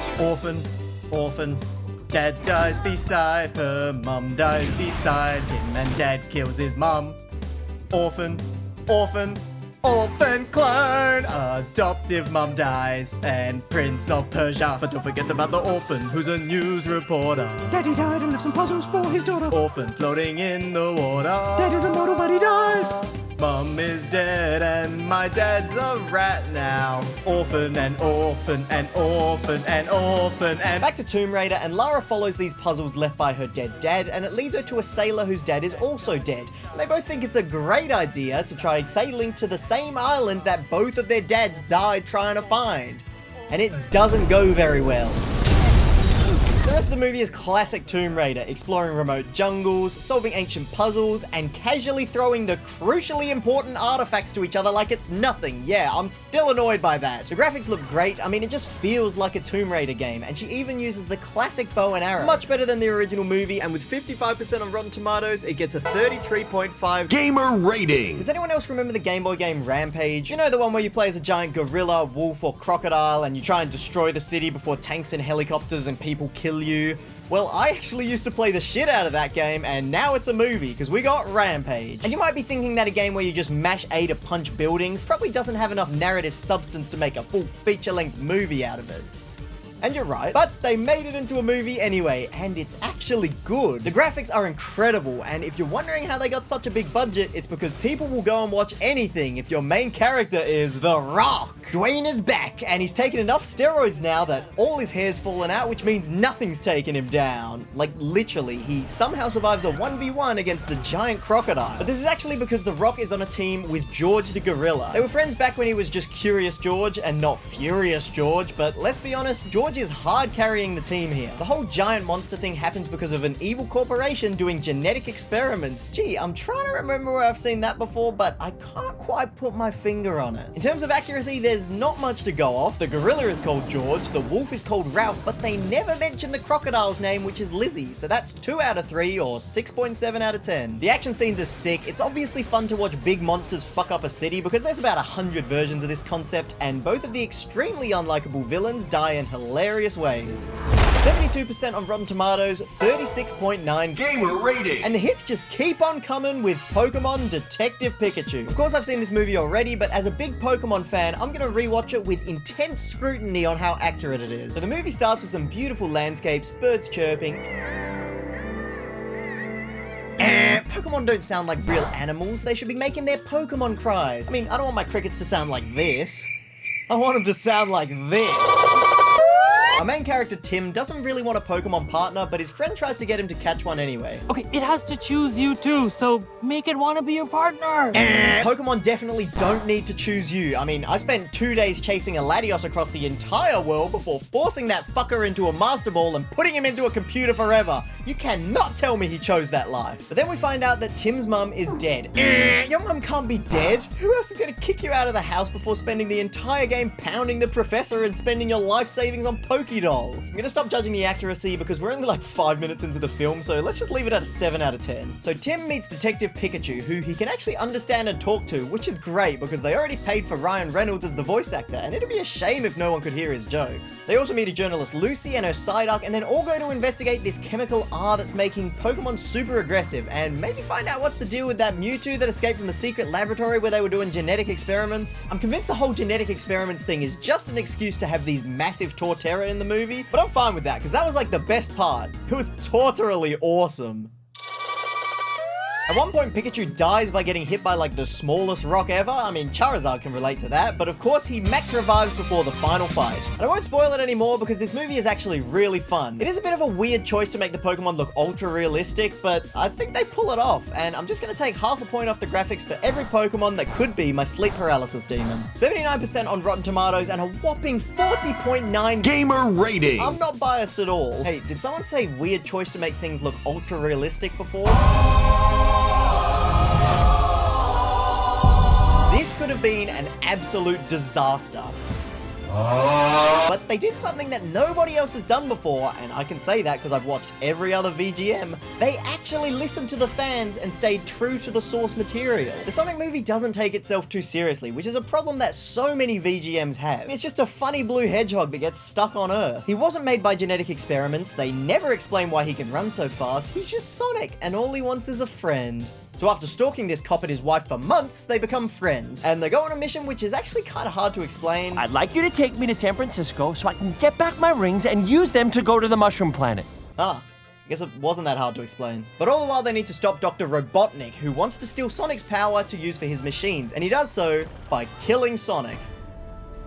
He was my friend. But Sonic comes back to life and saves the day using the power of friendship. This movie is actually just really good. I mean, I've already seen it 3 times, and Jim Carrey is still hilarious as Dr. Eggman. Look what came out of my egg sack.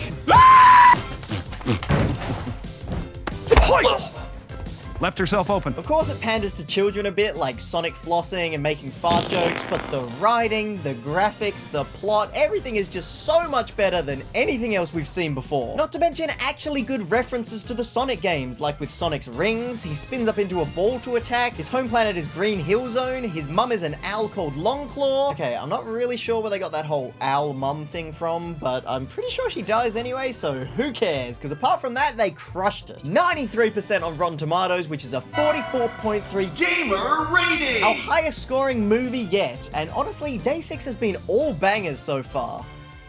Anyway, here comes Paul W.S. Anderson with Monster Hunter. You know what? It's not Resident Evil, and I don't want to be biased just because I had to waste hours of my life watching that garbage. No, this could be something completely different. And oh, look, his wife is the main character again. So Natalie, and her group of military friends go through a storm and get transported to the world of Monster Hunter. All of Natalie's friends die pretty much immediately to this massive demon Diablos. She gets captured by these spider monsters and gets put into an egg sack, but somehow manages to escape. Look what came out of my egg sack. But then she meets the Hunter, who lives in the Monster Hunter world and barely speaks English.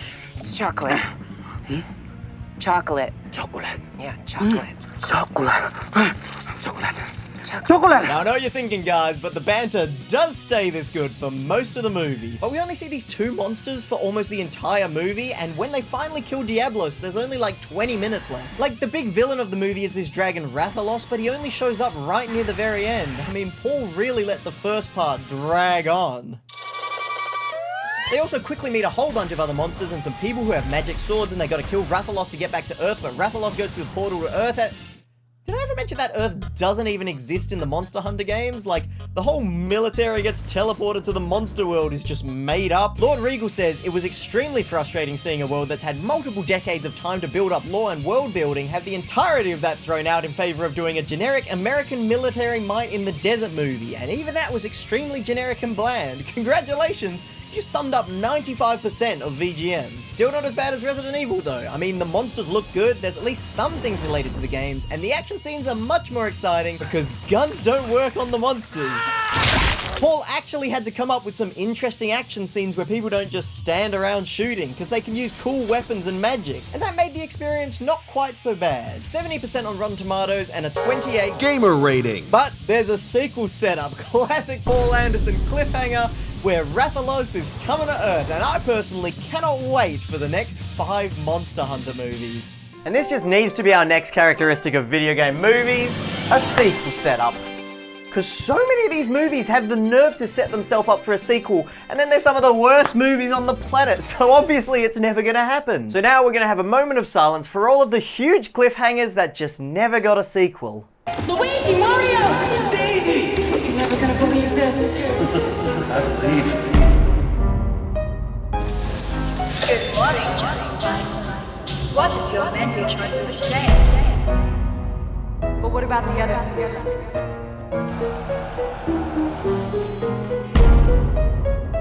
You like that? I do. I'll take 2. But back to our next VGM, it's Mortal Kombat!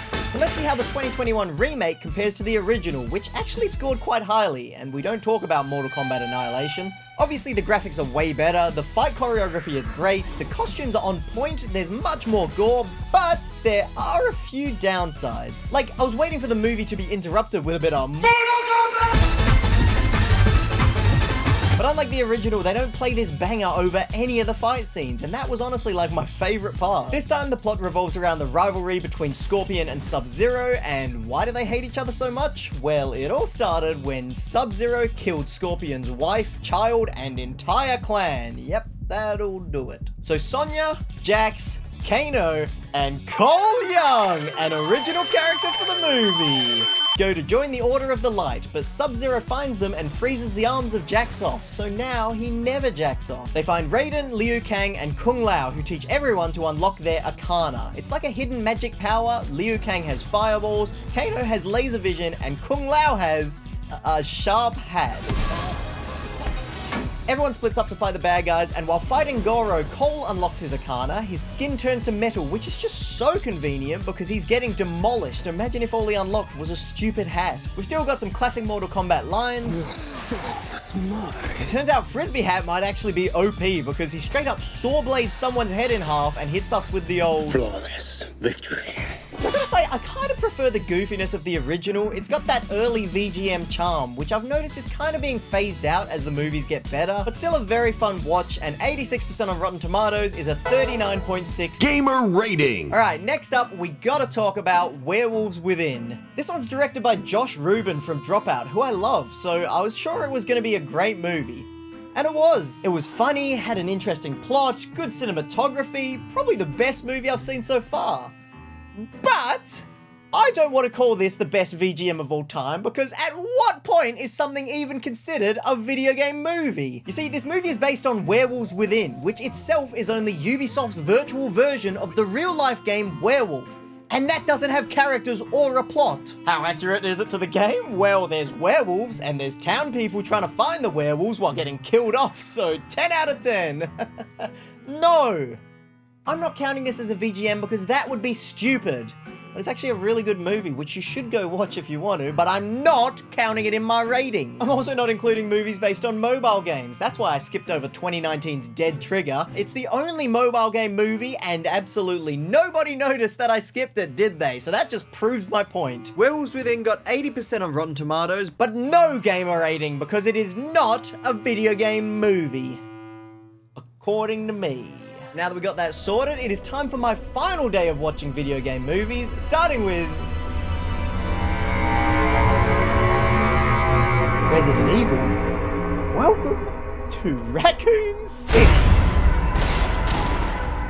I thought we were done with this shit. I thought that the death of the Resident Evil franchise had somehow coincided with the rise of good video game movies, but no. Now here I was on the final day, and just like a stupid zombie, the Resident Evil franchise has come back to life. I would rather have Andu and Lothar cut off my balls and feed them to the zombie dogs than sit through another goddamn Resident Evil movie. Oh, but the plot is more accurate to the Resident Evil games. Okay, what's the plot? An evil scientist does genetic experiments on orphans, turning them into monsters?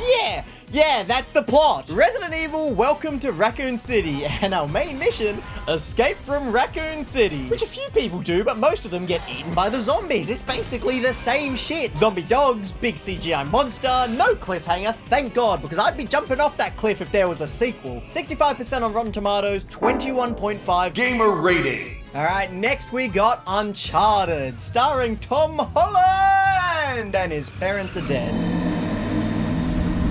You guys know the Uncharted series, right?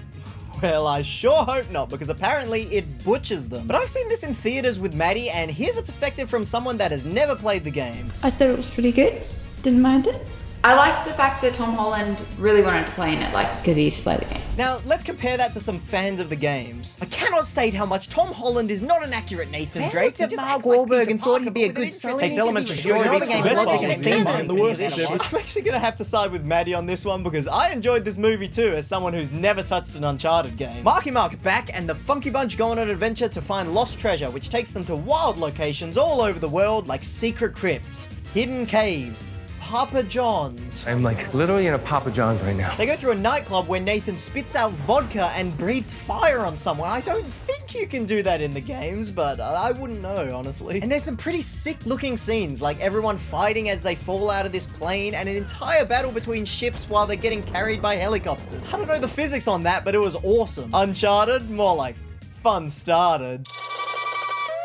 89% on Rotten Tomatoes, 35.9 Gamer rating. And now we are here, Sonic the Hedgehog 2. This movie is the absolute peak of video game movies, and I know because I've already watched it twice, but I still watched it a third time, and I loved every single second of it. This movie feels even closer to the games, and I don't know how they're gonna top it for Sonic 3, outside of adding some classic Sonic music to the movie. And Dr. Eggman's back with a more exact appearance. Jim Carrey is still hilarious, but now we also have Knuckles! And Tails.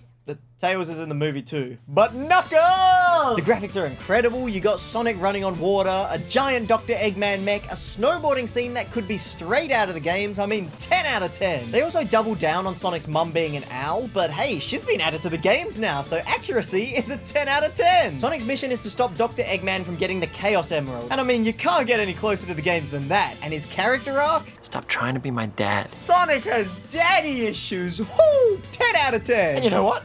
10 out of 10 experience. I mean, what's not to like? We got fart jokes, Russian dancing, Eggman flossing, Knuckles is hilarious. Tiny magic hedgehog destroyed. I mean, in the movie, he's more like Chuckles the Echidna. No! But for real, this movie is actually goated, and with 96% on Rotten Tomatoes, it gets a 49.6 Gamer rating! Woo! That's it. That's the best video game movie of all time. And they should have stopped there, but instead, they made the Five Nights at Freddy's movie. Now, I remember being scared even just watching people play this game, but thankfully, I didn't actually find the movie that scary. Thank you. Bit of personal growth, yeah, maybe from the 7 Resident Evil movies, but thank you. It's just kind of hard to make these animatronics scary for a live-action film. They all just end up looking goofy, especially this cupcake that bites people. Was that the bite of 87? Apparently the cupcake isn't as cracked in the games and it doesn't kill people, but this was my first experience with the FNAF lore, and let me tell you, it is a wild ride. I'll give a brief overview of the plot, so if you already know the lore, feel free to compare it to the games, and if you don't know the lore, then you're probably like me and don't give a shit anyway, so just keep watching. Mike Schmidt is a security guard who gets a job at Freddy Fazbear's Pizzeria and has to survive 5 nights against 5 creepy animatronics. Freddy, Bonnie, Chica, Foxy, and Mr. Cupcake. He meets Vanessa, who's a police officer, that tells him that the building closed down after 5 children went missing there. And Mike has nightmares about his little brother Garrett, who was kidnapped, and there's also 5 creepy children in his dreams. Now, isn't that a coincidence? No, it's not. The 5 creepy children died and their ghosts possessed the animatronics. Sorry, I just thought I'd skip to the end there. Mike's sister Abby can talk to the dead children who keep mentioning a yellow rabbit. And Abby also likes to play with the animatronics, so Freddy picks her up in an Uber, which is so funny, and they build a fort at the pizzeria. And it's eventually revealed that the yellow rabbit is Vanessa's dad, William Afton, but the whole time during this big twist reveal, I was just trying to figure out who this actor was. Turns out it's Shaggy from the live-action Scooby-Doo movies, and he would have got away with it too if it weren't for those meddling kids, which he killed, and now the animatronics are getting their revenge. Now, as you can imagine, I got by far the most viewer submissions about how accurate it is to the FNAF lore, but the general vibe I got is that it has a lot of good references and certain iconic moments. I always come back. But it combines the story of all the games so that it also works as a movie. And even though I hate horror movies, this one had freaking MatPat in it, so that's a 6 out of 10 experience at least. 86% on Rotten Tomatoes, which I find hilarious because it only got a 32% critic rating, but the FNAF fans cannot be silenced, and it gets a 30.6 gamer rating. And now for the final video game movie, which came out only this year, Borderlands. And I almost thought that we had figured out how to make a good VGM by now, but then I watched this crap. Just a shining example of how to take all the worst parts of VGMs and combine them into a glistening turd of a movie. For starters, they had a $100 million budget, but still managed to make the entire world look really fake. It's kind of like a hyper-saturated YouTube thumbnail targeted at kids. The casting is really stupid. I mean, Lilith is 22 in the games, so they got 55-year-old Kate Blanchett to play her. Roland is a 6-foot-tall, pretty serious soldier. Let's have a 5'2" comedian, Kevin Hart, play him. And everyone does already love Claptrap's voice actor, so let's get Jack Black, because everybody loves him too. You can call me Claptrap! Total Bioshock says the movie is only accurate to the game in the characters and locations. The plot and character development is dog shit and filled with stupid movie cliches like he's right behind us, isn't he? And he's right, there is some real stinking NPC dialogue in this movie. Oh yeah? You in what army? The one right behind me. There's a part in the movie where Roland gets absolutely flattened by hundreds of psychos, and then boom bam bob, he respawns for the next scene, no explanation needed. The plot revolves around Lilith finding out she's a siren, which she already knows in the games, but they gotta have a late game upgrade so she can start floating around and save the day. She just headbutts a spaceship. The action scenes are really boring, you got a lot of shooting, but without really exploring any of the cool weapons in the games. You get a bullet, you get a bullet, run from... It honestly just seems like nobody in this movie actually cares at all, or even wants to be there in the first place.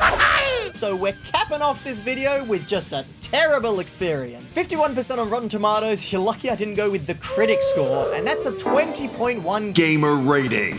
And that was it. I had finished watching every single video game movie, and all I needed now was our final VGM characteristic. And I was looking through some of the movies we had left. You know, there are actually some really good ones. We got the Sonic movies, Uncharted, Rampage. I mean, these are some great ones. I mean, Detective Pikachu, even some of the old good movies like Prince of Persia and the Tomb Raider films. I mean, what makes these movies better than some of the other crap video game movies? And then it hit me. I mean, it's obvious. Look what all these movies have in common. It's a celebrity. Because obviously it's not enough to base your movie on an incredibly successful video game franchise. Who cares about that? We need a big Hollywood celebrity to come in and save the day. I mean, it's pretty common to just forego a good casting choice in favor of getting a celebrity in. We got Ryan Reynolds as Pikachu, Jack Black as Claptrap, Tom Holland as Sully, Jack Black as Bowser, Jack Black as Steve. Man, Jablinski Games do be gaming. So for my perfect video game movie, I'm gonna need to get a celebrity involved, which is not gonna be easy, and I don't even think it's going to be possible, but I guess I'll try. But regardless, I had now spent an entire week watching 78 hours of video game movies and discovering all 10 VGM characteristics. So without further ado, I present to you guys the Smash Bros movie, and it is the perfect video game movie. Enjoy.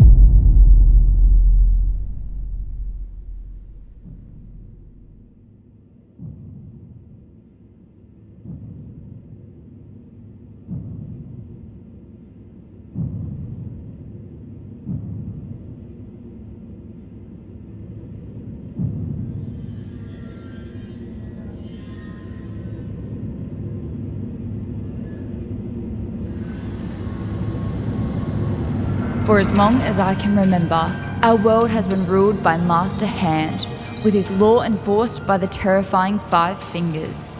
Their leader, the Thumb, Bowser controls the city to keep everyone under the hand's rule of thumb. King K. Rool, the pointer finger assassin. Whoever he points at does not have long to live. They call him the Bird. The middle finger is cocky, dangerous, and the world's best racer. The ring finger, Little Mac, deals the hand's justice and can only be defeated in the ring. And the fifth finger, a failed genetic experiment known only as Pinky. Hey Luigi, be careful with the spaghetti. You're spaghetting it all over the walls. Sorry, Mario. I'm trying my hardest. Oh, Luigi, you're not still scared of your own hands, are you? You want to there, Mario. My mother was strangled by Bowser's bare hands. I have been scared of hands ever since. I know, Luigi. I miss Mamma Mia too, but her blood isn't on your hands. Hands? Oh, Mario, you scared me for a second. Oh, it's just a figure of speech, Luigi. Every time you say hands, I think of Bowser's bare hands on my mother's neck, wrangling away every last breath of life. Breath after breath, captured by Bowser's sweaty mitts. That may be true, but I get the feeling you're gonna need to use those hands pretty soon. What are you saying? Bowser's coming back soon? No, Luigi, we're safe here, and there's no way that Bowser will ever find us. I found you little meatball fuckers! Mamma Mia!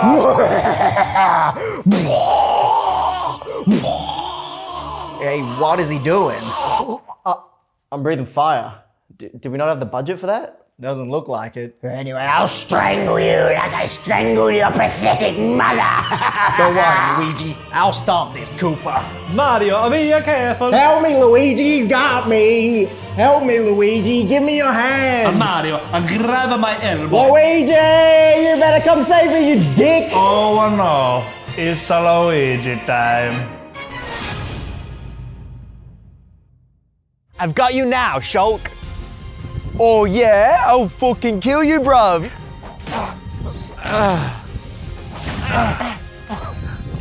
I've got you. Keyblade, charge! Oh no! Looks like you're gonna have to surrender, bruv. No! Oh, golly gosh. Looks like you owe me 50 quid, bruv. You wanna double it? Or lose it? No way, Shulk. You always beat me. You know what? I can see the future, huh?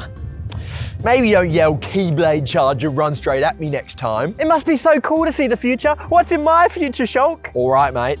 You sure you want to know that? Yes, I can handle anything.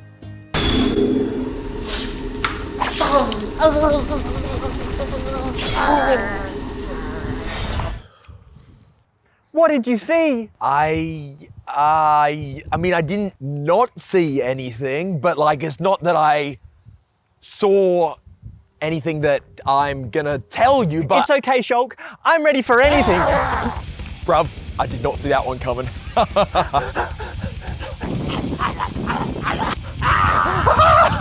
No! Help, Shulk!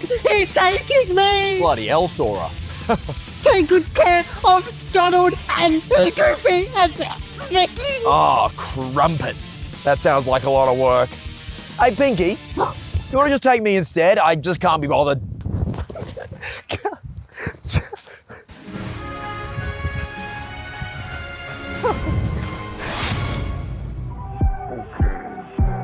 Oh, she's so beautiful. I wish I could go talk to her. You got this, dude. Just go talk to her. All right, I won't say anything weird. I got this. Hiya. Oh. Hi. Hi. I was wondering if maybe sometime I could give you a coconut cream pie? A coconut cream pie? Yeah, I don't know. Like, you could come back to my cabin and we could put my bananas in your mouth.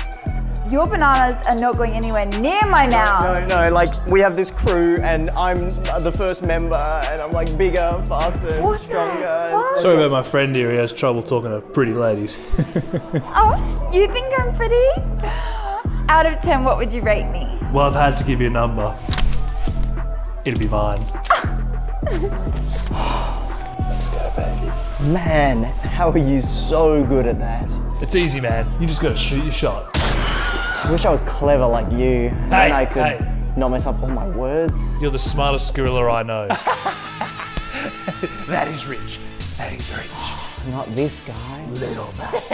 If it isn't the biggest idiot, most moron, noob, brain fool I've ever seen.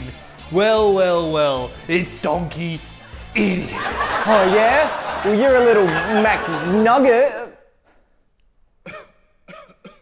Nice one, Donkey Kong.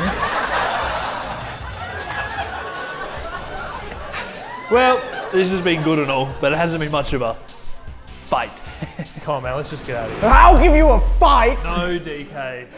Listen to your friend, Ape. You really think you can beat me in the ring? What's the matter? Afraid of a little smack? You're stupider than I thought.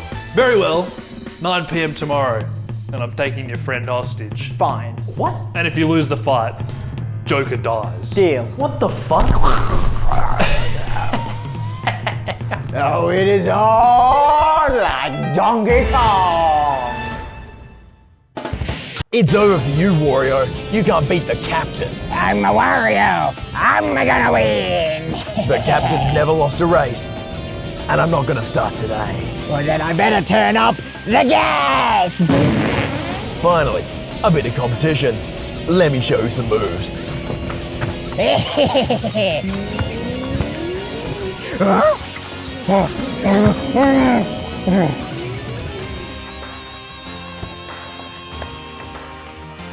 Come on! Yes, the captain takes another W. Oh, come on, Captain. That was pretty cold. Hey, I'm a cold guy, and I don't stick my neck out for anyone. Oh, how'd you get so good at racing anyway? Well, back in the day, at the orphanage, the only game they had was F-Zero, and I played it for hours and hours and hours against, well, that's not really important. Oh, come on, Captain. Don't fancy a little trip down memory lane? No, it can't be. Who's that, Captain? Nobody important. We used to be best friends until I beat him in a race. But I thought you never lost. That flying fool cheated. He stole that race from me. Yes, and I stole your name and your scarf. And now, I'll steal your little friend too! No! Wario! Looks like a job for the captain. Oh no, Link. Someone else has been taken to the Master Realm. No, that sucks. Someone's got to do something about this. Oh yeah, 100%. I can't help but feel responsible for this. It was my father's duty to protect these citizens. Yeah, but your dad's dead. Remember? Do I remember? Of course I remember when King K. Rool killed my father. That must have been rough. I still remember when King K. Rool pointed that disgusting pointer finger at him. You know what your dad should have done? What you want to do with crocodiles, you want to get on them from behind. Because if you can hold their jaws shut, then they really can't do anything.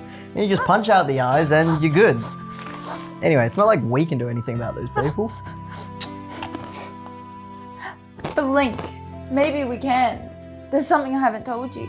The night my father died, he told me that there's actually a fourth piece to the Triforce. Hold up. What was that? There's a fourth piece, Link. Whoa, what's the fourth piece? The Triforce of Love. Oh. You see, the Master Hand used to be attached to a larger creature, the Master Alpha. The legend says that once a creature found love, there was no need for his hand, so he cut it off, separating the Master Alpha from the Master Beta. Whoa. And now Master Hand wants to destroy the Triforce of Love, because without love, the hand is at its most powerful. Check out this meme, Zelda. Link, are you even listening? Master Hand. If I'm going to destroy Master Hand, I'm gonna need your help. I don't know, you have the Triforce of Wisdom. Surely you can just figure it out. Are you joking? If you're not gonna help me, I'm gonna go find someone else who will. Yeah, that's a good idea, actually. Yeah, I'm sure you can find some people to help. Hey, can you get me another beer while you're gone?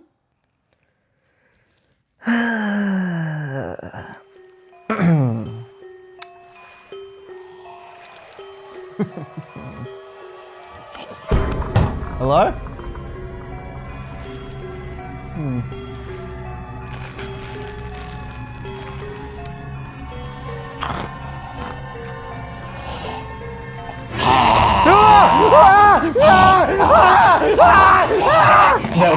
Zelda, it's him! He's here! He's actually here, the crocodile! Well, I heard you shoot attack crocodiles from behind. This isn't funny, Zelda! He's here! I'm scared! You have the Triforce of Courage. Don't be such a little bitch. Hello? They've captured Link as well. I'm putting together a team. Meet me at headquarters. Alright, we all know why we're here today.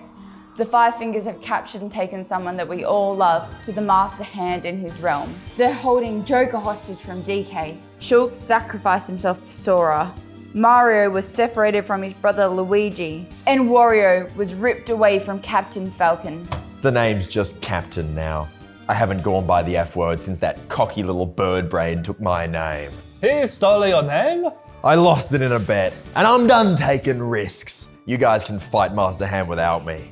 No, we can't. Even if we did have your help, it's useless. Come on, guys. We can defeat him if we just believe. Didn't you lose to a Jigglypuff? And you let the Shulker get captured instead. Like you can talk, Luigi. Yeah, I heard you wouldn't even let Mario grab your hand to save him. At least I'm not a stupid gorilla. What did you call me? Come on, guys. Let's all be friends. Oh, you don't have any friends. You're gonna die alone, you stupid scared of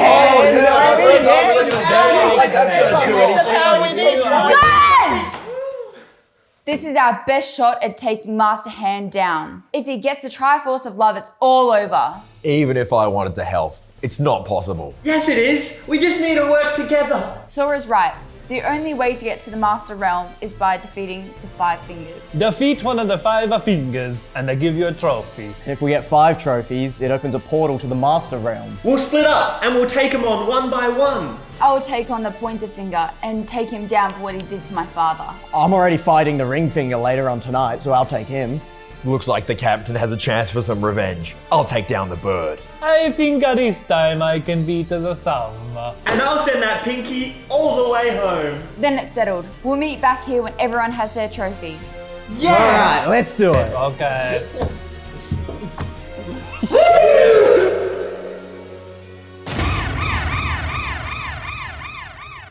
Well, if it isn't Donkey Dumbass. Welcome to the ring. This is just an abandoned parking lot. Maybe. Or maybe it was too stupid to see. Also, aren't your gloves meant to be green? They used to be, until I got too much blood on them. Is that all you got?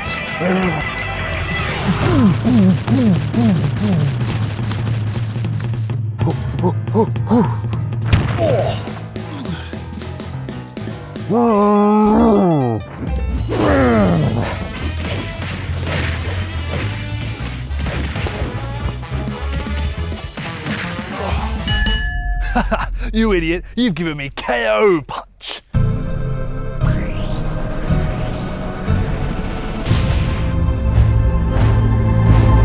Ugh, doesn't matter. Your tiny monkey brain will never figure out my only weakness is being in the air. That's a great idea. Wait.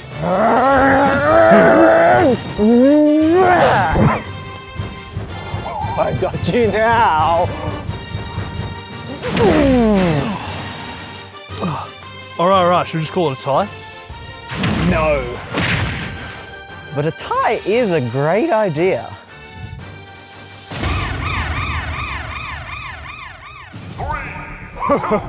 Come to die like daddy? You don't deserve that crown. Well, if you want this crown so bad, why don't you take it?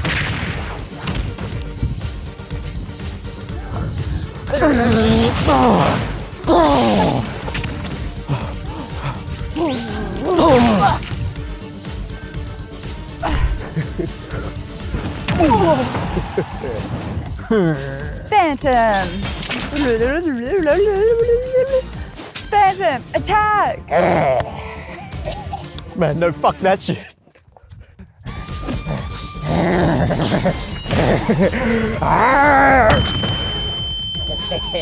Tell Daddy I say hi. Tell him yourself. Hey, it's shake time, motherfucker.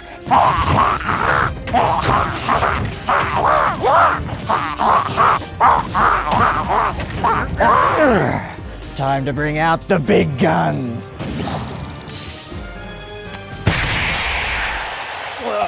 That's the Legend of Zelda. Oh, fine. Take your stupid trophy. And I'll be taking my crown with me.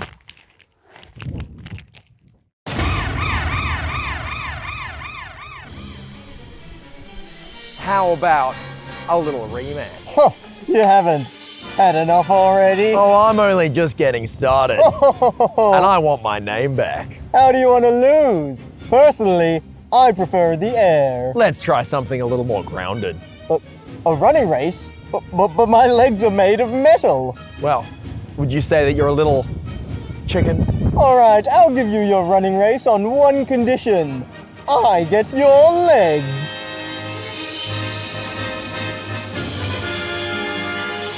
Okay, fine. Let's just do the running race.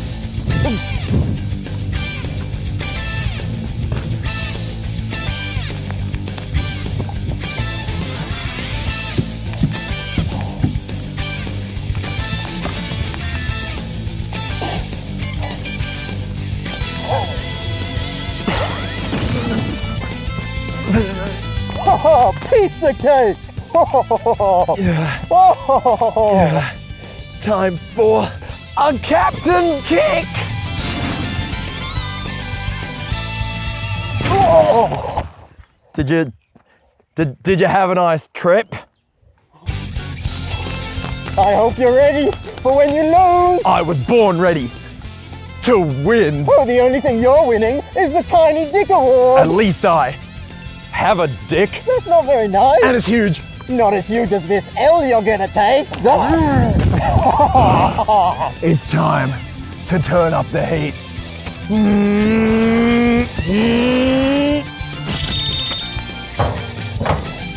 What's the problem? Fucko. Can't climb the final obstacle? I can't climb in these wings! You know, for one of the 5 fingers, you sure don't have any. But I'll give you the knee.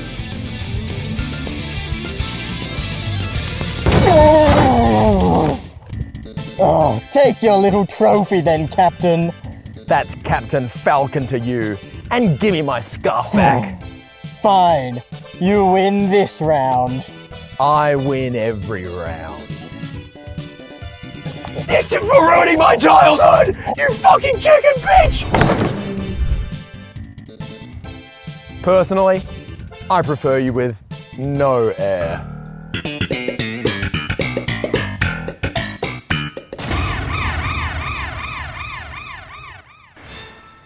Bowser, I'm here to stop you. Oh no. You couldn't stop me from killing your mother. You couldn't stop me from taking your brother. What makes you think you can stop me now? Oh no, it's hopeless.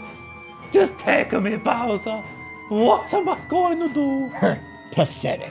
All right, let's get this over with.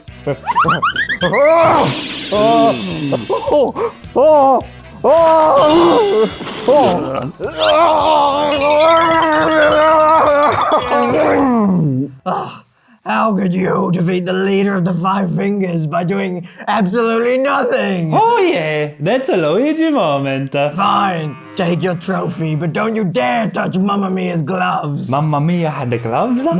No, don't, Luigi! I'm not scared of my hands anymore. Oh, very good. Pinky, I'm gonna find you. Ah!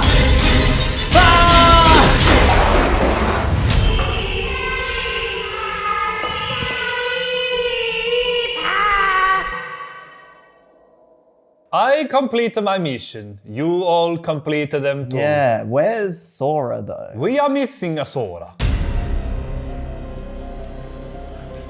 What's going on?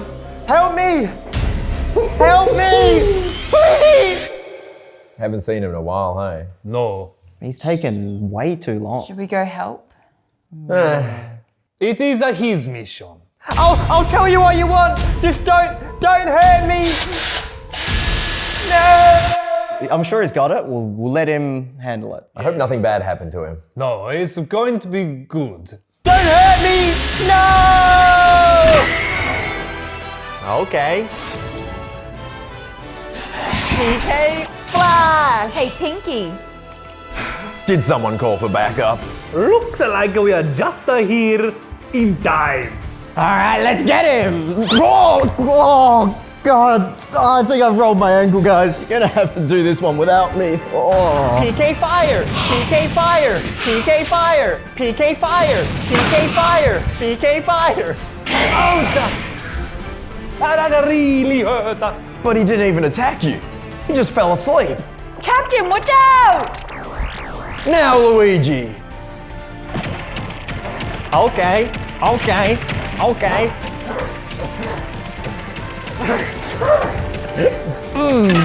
Fountain kick. Fountain kick. Fountain kick. Fountain kick. Jigglypuff, Jiggly! Oh, no, you don't. Banana-rang, go! Donkey Kong, you saved us! Oh, you guys looked super out there. I mean, you really smashed him. They should call us the Super Smash Bros. Dude, I'm right here.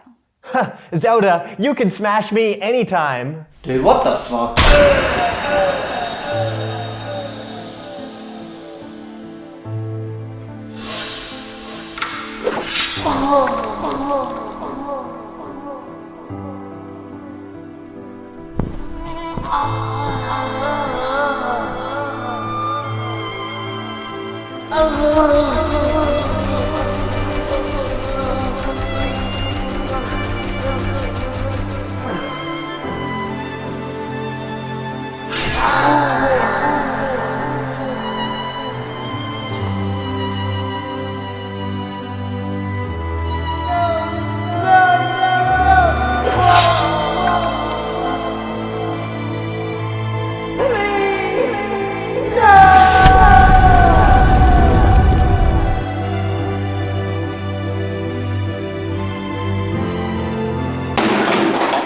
Guess he never saw that one coming.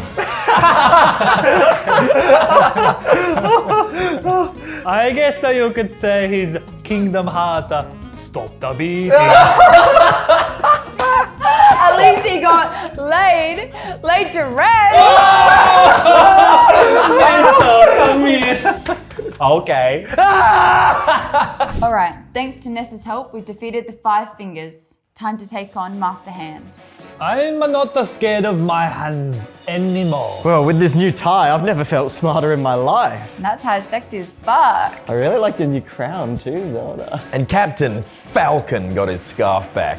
I don't have to be such a cold guy, and I can stick my neck out for you guys. Okay.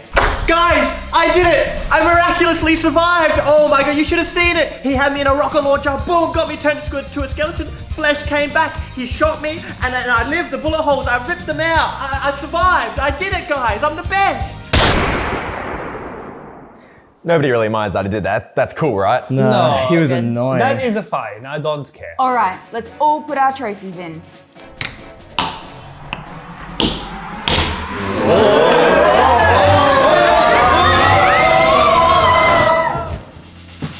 Well, if it isn't the Super Smash Brothers. It's over, Master Hand. You're too late. Soon I will have the Triforce of Love and your friends will die. Zelda, help me, please. What am I even doing here? Hang on, where's Sora? He owes me 50 quid. Come on, guys, we got this. We just need to work together. Okay. Someone needs to draw his fire. Luigi will be the one to do it. Here I go.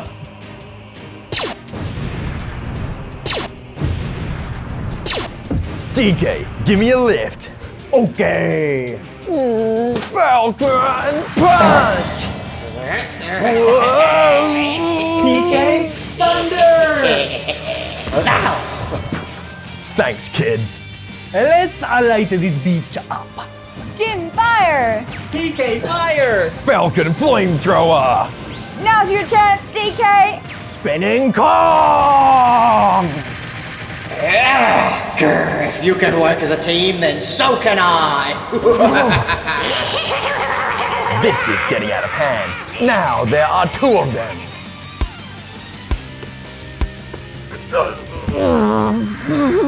They are too powerful. We need more help. Did somebody say Sora? I've got the key to victory. Oh yeah! Hey, let go of my best friend. Hey Sora, can you Venmo me that 50 quid? Sure thing, Shulk. Just after we defeat Master Hand. Bloody hell, Sora. Hey, nice gloves, Luigi. For the Mamma Mia. Link, throw this phantom for me. No, you're on your own. Fuck that. Don't worry, Zelda. I'll do it. Hey Falcon, hold on to your helmet.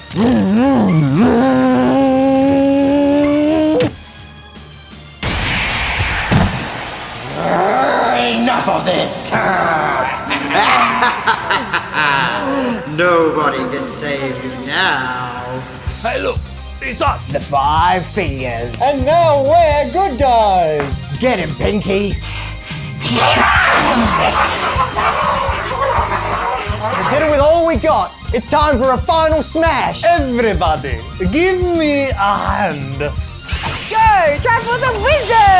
Triforce of Curry! PK Starstorm! Die, you bogeys! Flame breath. For the king! Too fast, too furious! Take care! KO. I'm walking here. Why so serious? Banana Slammer! Falcon Punch!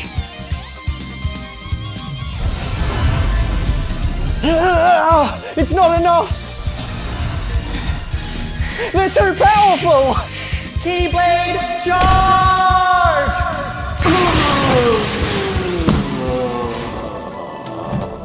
Captain Falcon takes another W. Let's go. We did it, everyone! You were amazing out there, Zelda. Thanks, you weren't so bad yourself, you hunky monkey. And everybody survives. Well, almost everyone. Almost. Oh, thank you.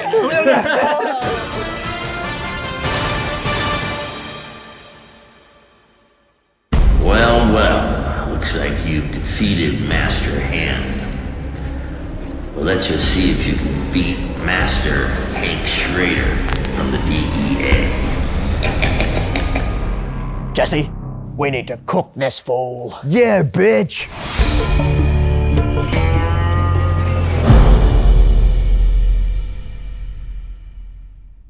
Guys, I think they did it. Sonic 3 was incredible. I mean, I said the only thing you could add to a Sonic movie is some classic Sonic music. They did that. Dr. Eggman goes off the deep end, and it's hilarious if you've seen the trailer. I won't spoil it, but there's some really hype references to the Sonic games too. It just had everything. I think they did it. They made the perfect video game movie. Which really fucking sucks for me, because so did I, and like, what am I meant to do with the Smash Bros movie now? I can't release it in theaters. Nobody's going to care about the second perfect Smash Bros movie to ever get made, so what the hell did I watch every video game movie for? On a more serious note, guys, thank you so much for watching this video all the way through. If you've made it to the end, you're a trooper. You're one of the real ones. Thank you for supporting the channel. I know I haven't uploaded in like 6 months, and then I dropped this huge long video. I don't really know how long it's gonna end up, but it was a massive project. I was traveling Europe for 4 months, and then I came back. Been working on this video for probably 3 or 4 months now. Hopefully it lived up to the hype, and don't worry, in 2025 the content is hopefully going to be a lot more consistent. I've got some crazy ideas that I'm going to be bringing you. But really, all I want to say when I'm rambling in the car at the end of this video, I mean, what's another minute added to the runtime? What I want to say is just thank you so much for coming back to this video and watching it all the way through. And leave a like and subscribe, might as well at this point. Yeah, thank you guys so much for watching. Have a good day. Bye.